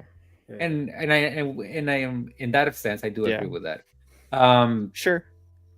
But I was on the same page with Josh when we came out of the movie. But then I was assigned to write about it, and the more that I wrote about it, the more that I was connecting with the movie and its themes and how it expresses them. I do agree that the message does kind of get lost in its style, especially it tries to be surreal, and some of it feels like more so for shock value than actually having like a purpose. But I do think the movie does a really good job at putting you in the shoes of this woman. The movie is messy, but what the movie is trying to say is that motherhood is messy. So in that sense, I think it kind of like almost complements itself with the execution in that sense. Conan O'Brien is really good in this movie, but I didn't really. I forgot he doesn't have much to do. He doesn't really have much to do. I think ASAP Rocky is great. Yeah, I was more impressed with him than I was with Conan. Wow, good job, ASAP. Win a row, baby. That's right. So Rose Byrne's fantastic in this. Yeah. I can't wait to see it. Fitting of a nomination, I think. Yeah. I think the most interesting thing about this movie, it is probably the camera work, as Josh mentioned, of it mostly being shot. The camera is literally shoved in her face 95% of the movie. That's probably why so many people are saying so anxiety-inducing, because we're stuck on her face. We're stuck with her in these moments, which I think is really interesting. But I think everything around that is kind of like a little weak. Yeah, that's fair. Yeah, I didn't know what to do with her in terms of awards either. I think I took her out. I think she did send this because of the last competition to put Chase Infinity in. But yeah, it's gonna be interesting. Then after this, Josh didn't watch this, but I did. I saw Good Luck, Have Fun, Don't Die, the new one from Gore Verbinski. He's finally out of director's jail. What was the last thing he did? Was it that one? A Cure for Wellness. Yeah. Cure for Wellness. Was that 2018 or 2017? 16, I want to say. Jesus Christ! Almost a decade ago. I mean, it didn't help that he made Lone Ranger, then he did that, and director's jail. Boy. Yeah. He did Lone Ranger. God damn. Yeah. I didn't know that. No, yeah. I mean, some people like it, but nobody likes it. Don't stop it. Stop it.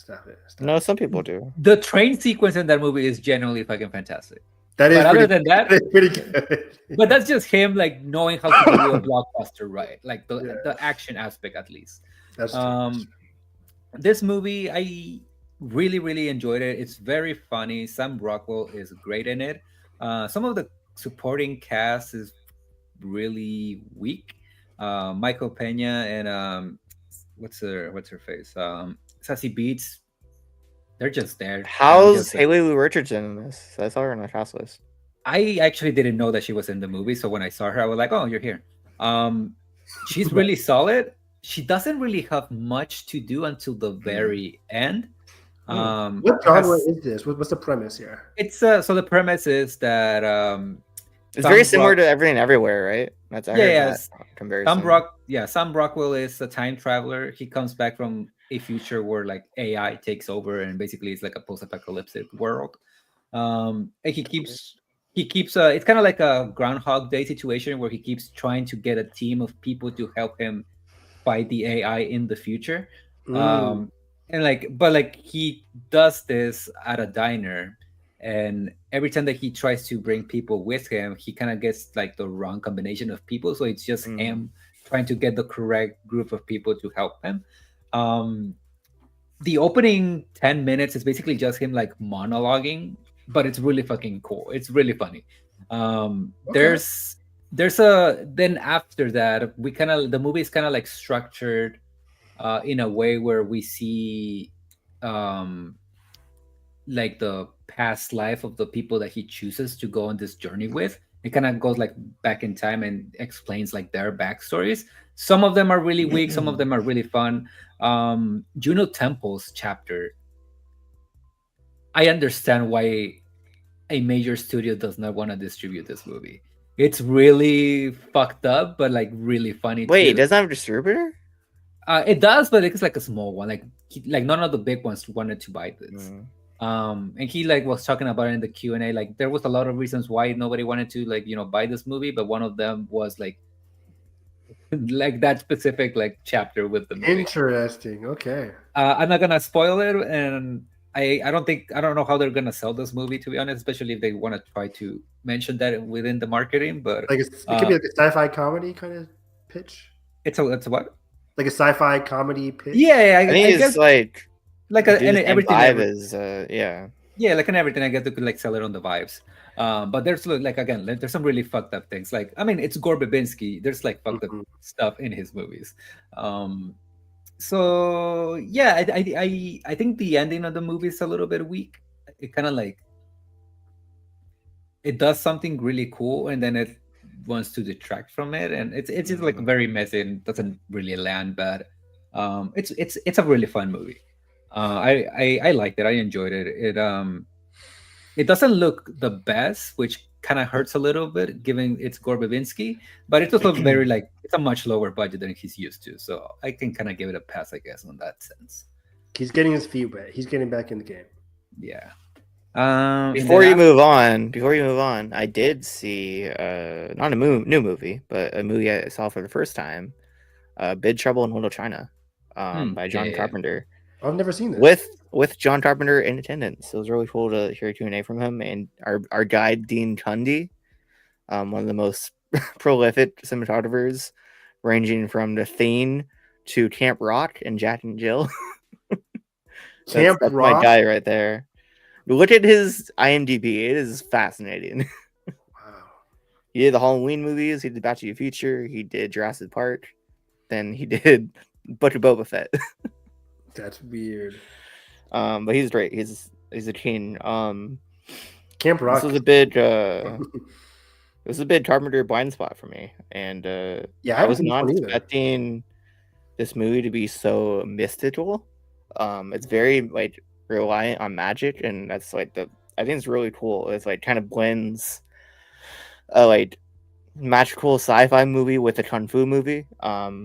And I think the fight scenes are fantastic. It looks great, obviously. The story, obviously, is fantastic. It's this really fun 80s movie. Is this related? Big Trouble in Little China. Is there like a sequel or something related to this? I don't know. Am I thinking of something else? I don't know. Never mind. You're thinking about Chinatown? No, maybe not. But yeah, I've always wanted to see this. This is definitely a John Carpenter blind spot for me as well. Yeah. This is Kurt Russell being Kurt Russell, but he's great. Yeah, this is also right? Was this after the thing? This was, I think, after. Yeah. The thing was 82, so yeah. Nice. All right. And then after that, I saw Shelby Oaks, the new. Oh, I cannot wait to see this. Don't say too much. Yeah. Very much does feel like a feature debut, but I don't mean that as a at the dig or anything. I think it's like really well made. Some of it's like stylistic choices in the first 20-15 minutes are very interesting. Kind of goes like back and forth between found footage to like documentary style, and then it just goes to like traditional filmmaking. But I really enjoyed it. I think some of the set pieces are really fun. You can very much tell that he's pulling a lot of inspiration from some of his favorite like horror movies, like M. Night Shyamalan, those type of stuff. Oh, cool. But he filmed in some like Ohio prisons as well. Yeah. There's a really cool sequence in that prison within this movie. But I think maybe the thing that prevented me from really enjoying this, I thought some of the character work. It's not that it was bad; it was just confusing in this. No, confusing in the sense that there's like character shifts that come out of nowhere. Okay. Like this person wouldn't do that, and if they did, it's set up very like by the numbers. Like something is mentioned, kind of like it's brushed over, and it doesn't come back until like the third act, and it's like, oh, now this is your motivation for the rest of the movie, I guess. That didn't really play with for me, but I think the cast, like the two main girls that play Riley and Mia, are really good. Camille Sullivan and what's her face? Sarah Dern. They're really good. There's some really cool visuals in this movie. You can definitely tell that it's a first-time director, but it's a really good, solid one. That's nice. I can't wait to see this. I'm so happy for Chris Tuckman. He's definitely an inspiration for me. So that's very exciting. That is, hopefully he gets like locked in with Neon and does more horror stuff in the future. Yeah, it is interesting that he mentioned during the Q&A that he has had ideas for like a sequel or prequel to this. Oh wow! And I'm like, I can see that, but also I don't really. What do you want more from this world? If you had like a gun to my head and tell me prequel or sequel, I think a sequel would be more interesting. Just because, again, like over explaining some of the lore would like get maybe a little bit muddled. But again, that's why I'm so fucking. I don't understand why they're doing a weapons prequel. That makes no sense to me. Yeah. Hopefully that flies like. Hopefully that never comes to fruition. Yeah, I know. Hopefully, but horror prequels are like rare to do well. Like. I can't Especially weapons. Like the only reason that character works is that you don't really mystery. Yeah, exactly. But yeah, I will say I really enjoyed his energy during the Q&A. He did talk about like getting into filmmaking and how long it took to make the movie and making the jump from like deciding to do this for good. And he mentioned something that like really stuck with me about how a lot of professional filmmakers, like your typical like Steven Spielberg or like Steven Soderbergh or just big names, they will always like tell you like, oh, everybody has a phone, everybody has a camera in their hands. Like, what's your excuse to do it? And the way that he answered that question was like, I thought it was like really poignant in the sense that just because everybody has a phone doesn't mean that that's gonna make you a storyteller like automatically. But not only that, it's just because everybody has a phone, it's not a good thing. If anything, it's a bad thing because we're all so overexposed to everybody filming shit and posting it. It makes it harder for you to stand out to other people. So even if you did like shoot something on your phone, like what's it gonna be like any different from like your random TikToker? Even though like even if you put like more effort to it, which most filmmakers would. I just really enjoy what he was saying with that of the oversaturation of cameras and people and on their phones and stuff. So it's a great point. The landscape has definitely evolved and changed, and it's a lot more difficult to get out there as a filmmaker now. But yeah, how was the after party? Yeah. Oh, it was fun. I actually did get the chance to talk to him for like a minute or two before he like was pulled over to like talk to somebody else. Super nice. We were just talking. I was like talking to him about M. Night Shyamalan signs, some of the inspirations that are very clearly in this movie from Signs. He always talks about Signs if you ever see some of his like videos or Loves the before. movie. Yeah. So you could definitely see that love in this. So that's what I was like talking to him briefly, and then somebody pulled him away from me. But I should but rewatch it was- Signs before I see Shelby Oaks. I haven't seen Signs in like a decade. It's been a minute. Never seen it. Wow. Do you have the 4K, Edgar? I should buy the 4K, but they never got a steelbook. You fuckers. But hey, I got the steelbook for Trap, and it's a good one. That's all right. It's a good I one. don't know why you guys love Trap so much. It's crazy to me. Trap rocks, man. It's good. It's good. And then after Shelby Oaks, Josh had the fortune to see 2 Guillermo del Toro movies. Oh, what? You saw Frankenstein? Didn't you see something else first? No, that was it. Well, After I have the more, but no. After I the have Hunt. more. But that was after. It was the same day No, it wasn't. as Del Toro. Yeah, it was that morning. Oh, I guess. Do you really want me to talk about After the Hunt? Okay. God Will After Hunt. It's part of the festival. Okay. How was the hunt? It was pretty mad, my guy. I was honestly bummed out that I didn't like this movie as much as I wanted to, because I think the concept behind this movie is really, really interesting. Yeah. It's basically a Me Too Mhm. movie. And the implications of the victim, the abuser, and the people that are affected by it around those people.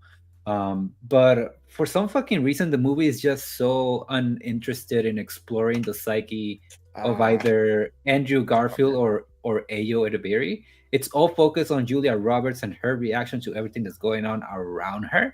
And there is a reason why that choice is made, but her reasoning isn't revealed until like the last 10 minutes of the movie.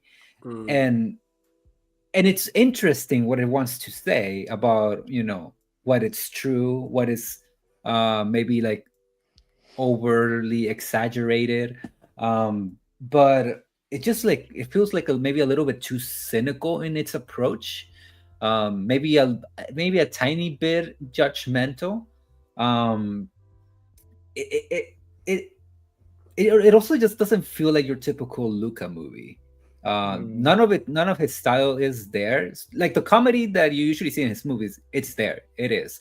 But in terms of like visual language, it feels very dull. Like the movie looks dull. It feels dull. Even the score feels like a little bit like overbearing at times. It just like overplays nonstop. I feel like I'm gonna like this movie a lot.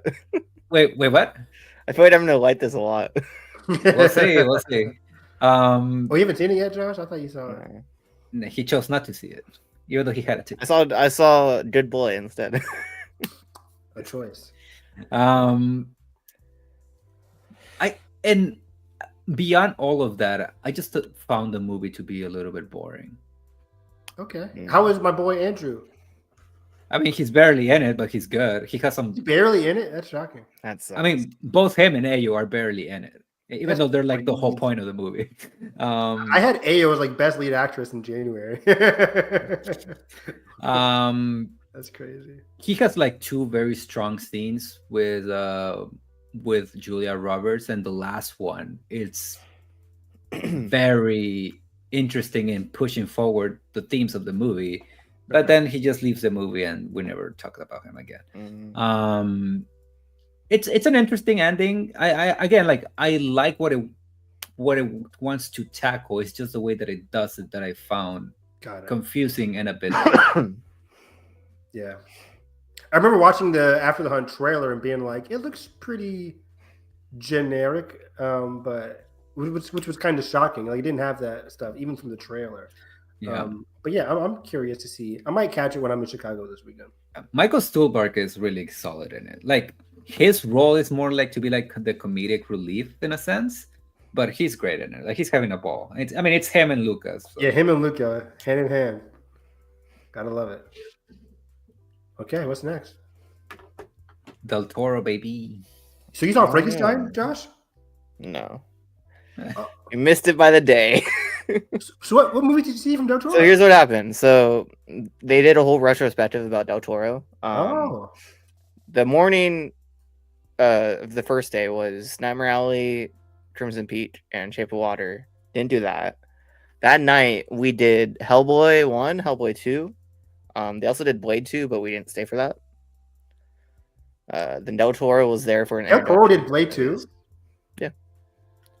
What the fuck? Then the next day they did his first movies. Then that night it was scheduled to be Pan's Labyrinth, but they surprised Frankenstein with that night. So of course the night after we didn't do that one. So people didn't get to see Pan's Labyrinth? No, they did after. Okay. I'd have been I'd have been so fucked up. But oh yeah, I watched Hellboy 1 and Hellboy 2 for the first time. Oh, interesting. What did you think? Hellboy 1 really solid. Really? Very 2000s. Extremely 2000s. Oh, you're a Hellboy 2 over Hellboy 1 fan. Yeah. Are you not? I forget which one. I can't remember Hellboy 2. I remember Hellboy 1 more. What happens in Hellboy 2? Crazy. I think Hellboy 1's kind of forgettable, but it's not like 20 years ago. Groundwork. But Hellboy 2, fucking masterpiece. When did this come out? I was shocked. We saw like the first one digital, but we saw a 35mm print for the second one, and it added so much to the movie. It looks way better. Visual effects hold up way more. It's, I think, the most Del Toro movie he's done, the most himself. Over Pants? It's this. Oh yeah, it's unabashedly fucking for the sickos. There's a whole section where we go like to a troll world that's probably the most prosthetics and cool ass character designs I've seen in the same set piece. It's really fucking cool. The action set pieces are incredible.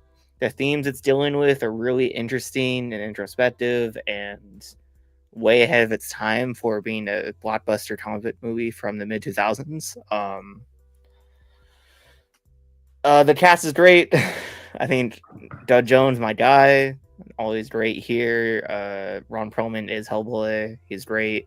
Seth MacFarlane voicing the I forgot his character, but he's incredible.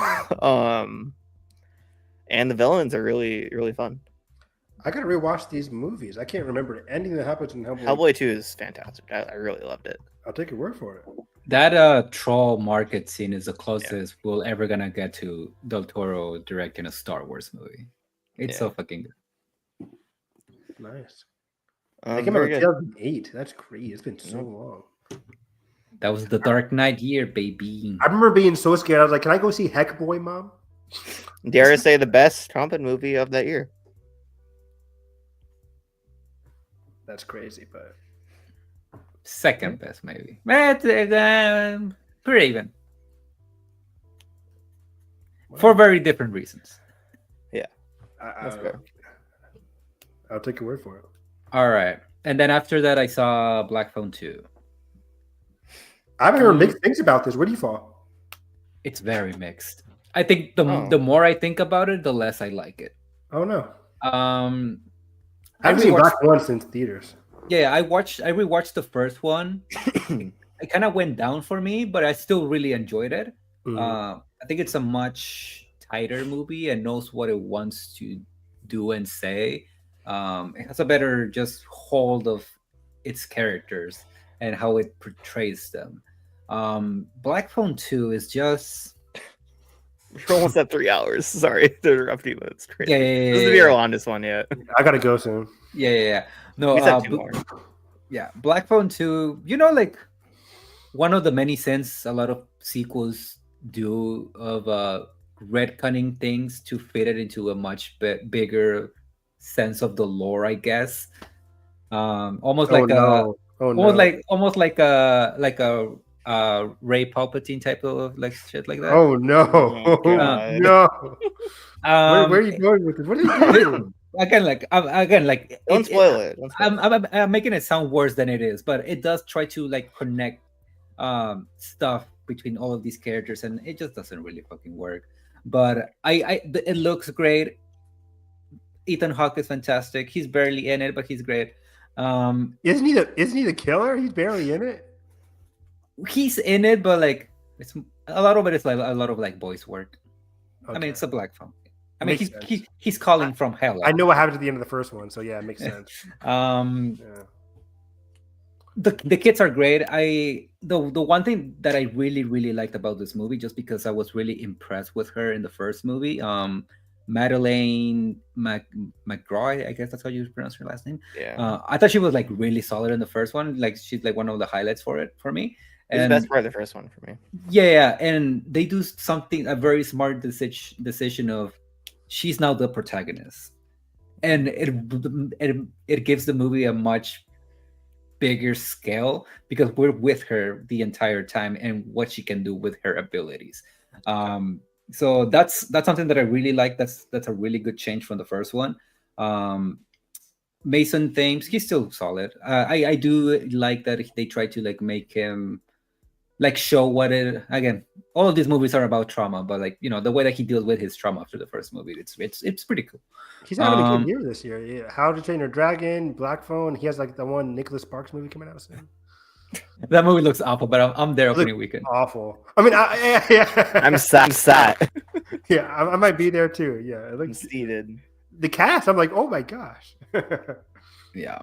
But, Will Fitzgerald and Allison Williams. Come on. Yeah. Dave Franco. Yeah. Dave Franco having a good year. Yeah, but yeah, it's solid. It's whatever. How many phones are in this movie? Important questions. I guess 2. Oh, that's it. Wow, disappointing. I thought you were going for more. Yeah. Okay. I needed at least 5, but okay. We've been settled at 8. I think that would have been a good number. I agree. Yeah. Yeah. All right, I have one more before we get to closing. With the big one I saw, Nirvana, the band, the show, the movie.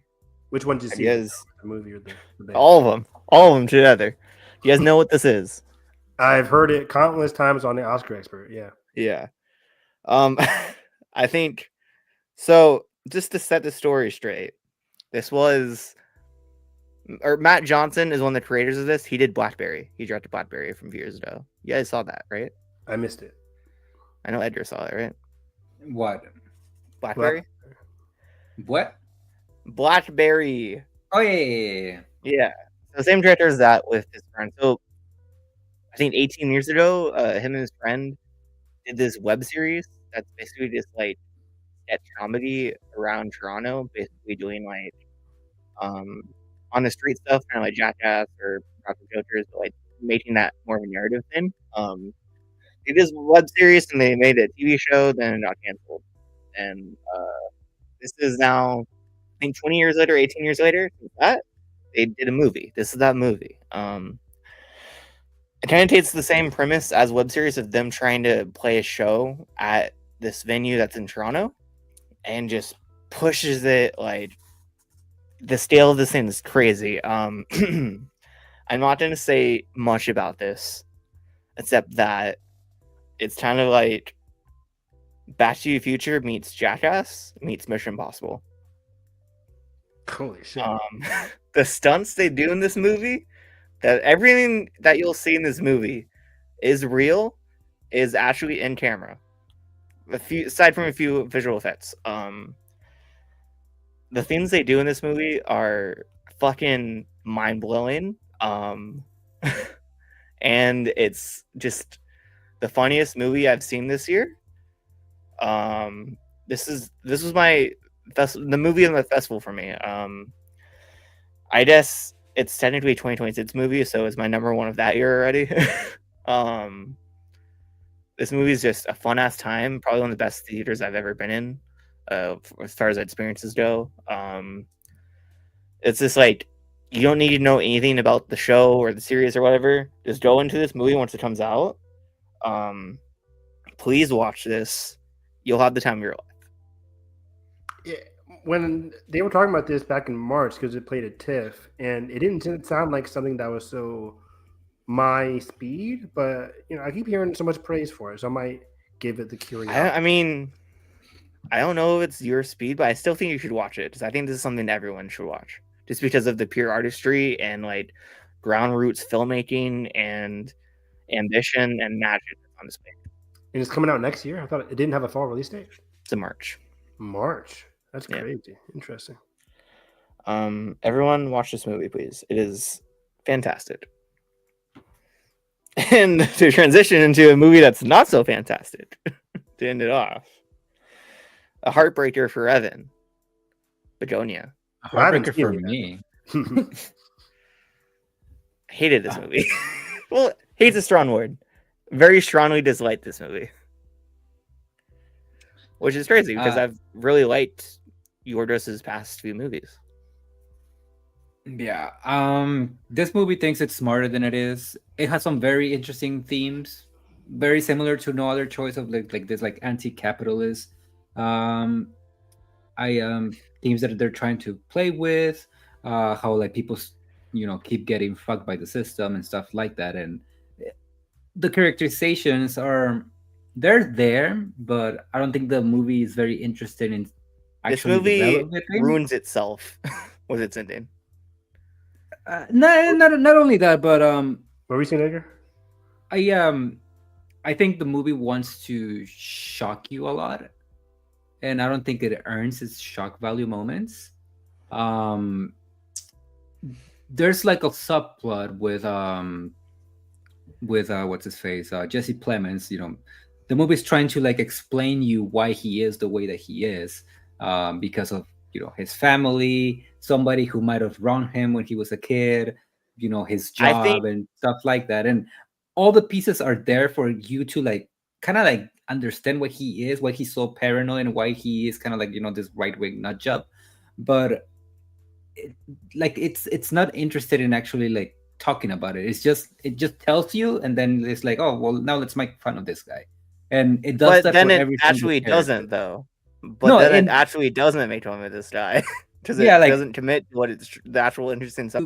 Poke fun of him. It wants to. If the movie chose what it wanted to say with him, or hold of its. But instead, it prioritizes shock value and just genre stuff for the sake of it. And it's cool. The movie looks gorgeous. It sounds great. I mean, it's Robbie Ryan. It's shot really well, and the story is great. And Emma Stone is fantastic too. She's great, but I do not understand the Best Actress hype. I thought she was good. Like, it's not nowhere near her best performance. I mean, not just her, but I just don't understand the push for Bugonia to be an Academy. Yeah, it's not an awards player at all. Interesting. I think the ending as a montage is really cool. If it was a short film outside the movie, I'd be really into it, but it does not fit in this movie. That's all I'll say. Oh yeah, Chapel Roan needle drop. Best part of the movie. Hell yeah, baby. But yeah, it was just like, for me, it was mostly disappointing. And I don't know what they were doing with the Jesse Plemons' brother, that character. Like, what are we doing with that? Yeah, I don't know. Also, what didn't help, horrible audience, Evan. Horrible. All-timer bad audience, dude. Like, me, Edgar, and Nikki were like, feel like we're like isolated from this crowd. They were talking during the movie? They were like doing the most performative fake laughter I've ever been in the crowd of. This audience felt like this was their very first movie they've ever seen. Oh, like laughing at every little thing? Laughing at everything. The most annoying laughs. Like, this woman, I'll just say this. So a character gets her leg broken and has to limp. This movie was like, every time she's limp. Just for a character limping, she was like almost throwing up. She was like moaning, and I was like, okay. That's doing too much. Like, and the guy right behind us was like snarling, laughing. That's crazy. Like, snorting. It was so weird. That's crazy. Then another guy behind was like, ho, ho, ho, ho, ho, ho. Like the most like lame ass jokes.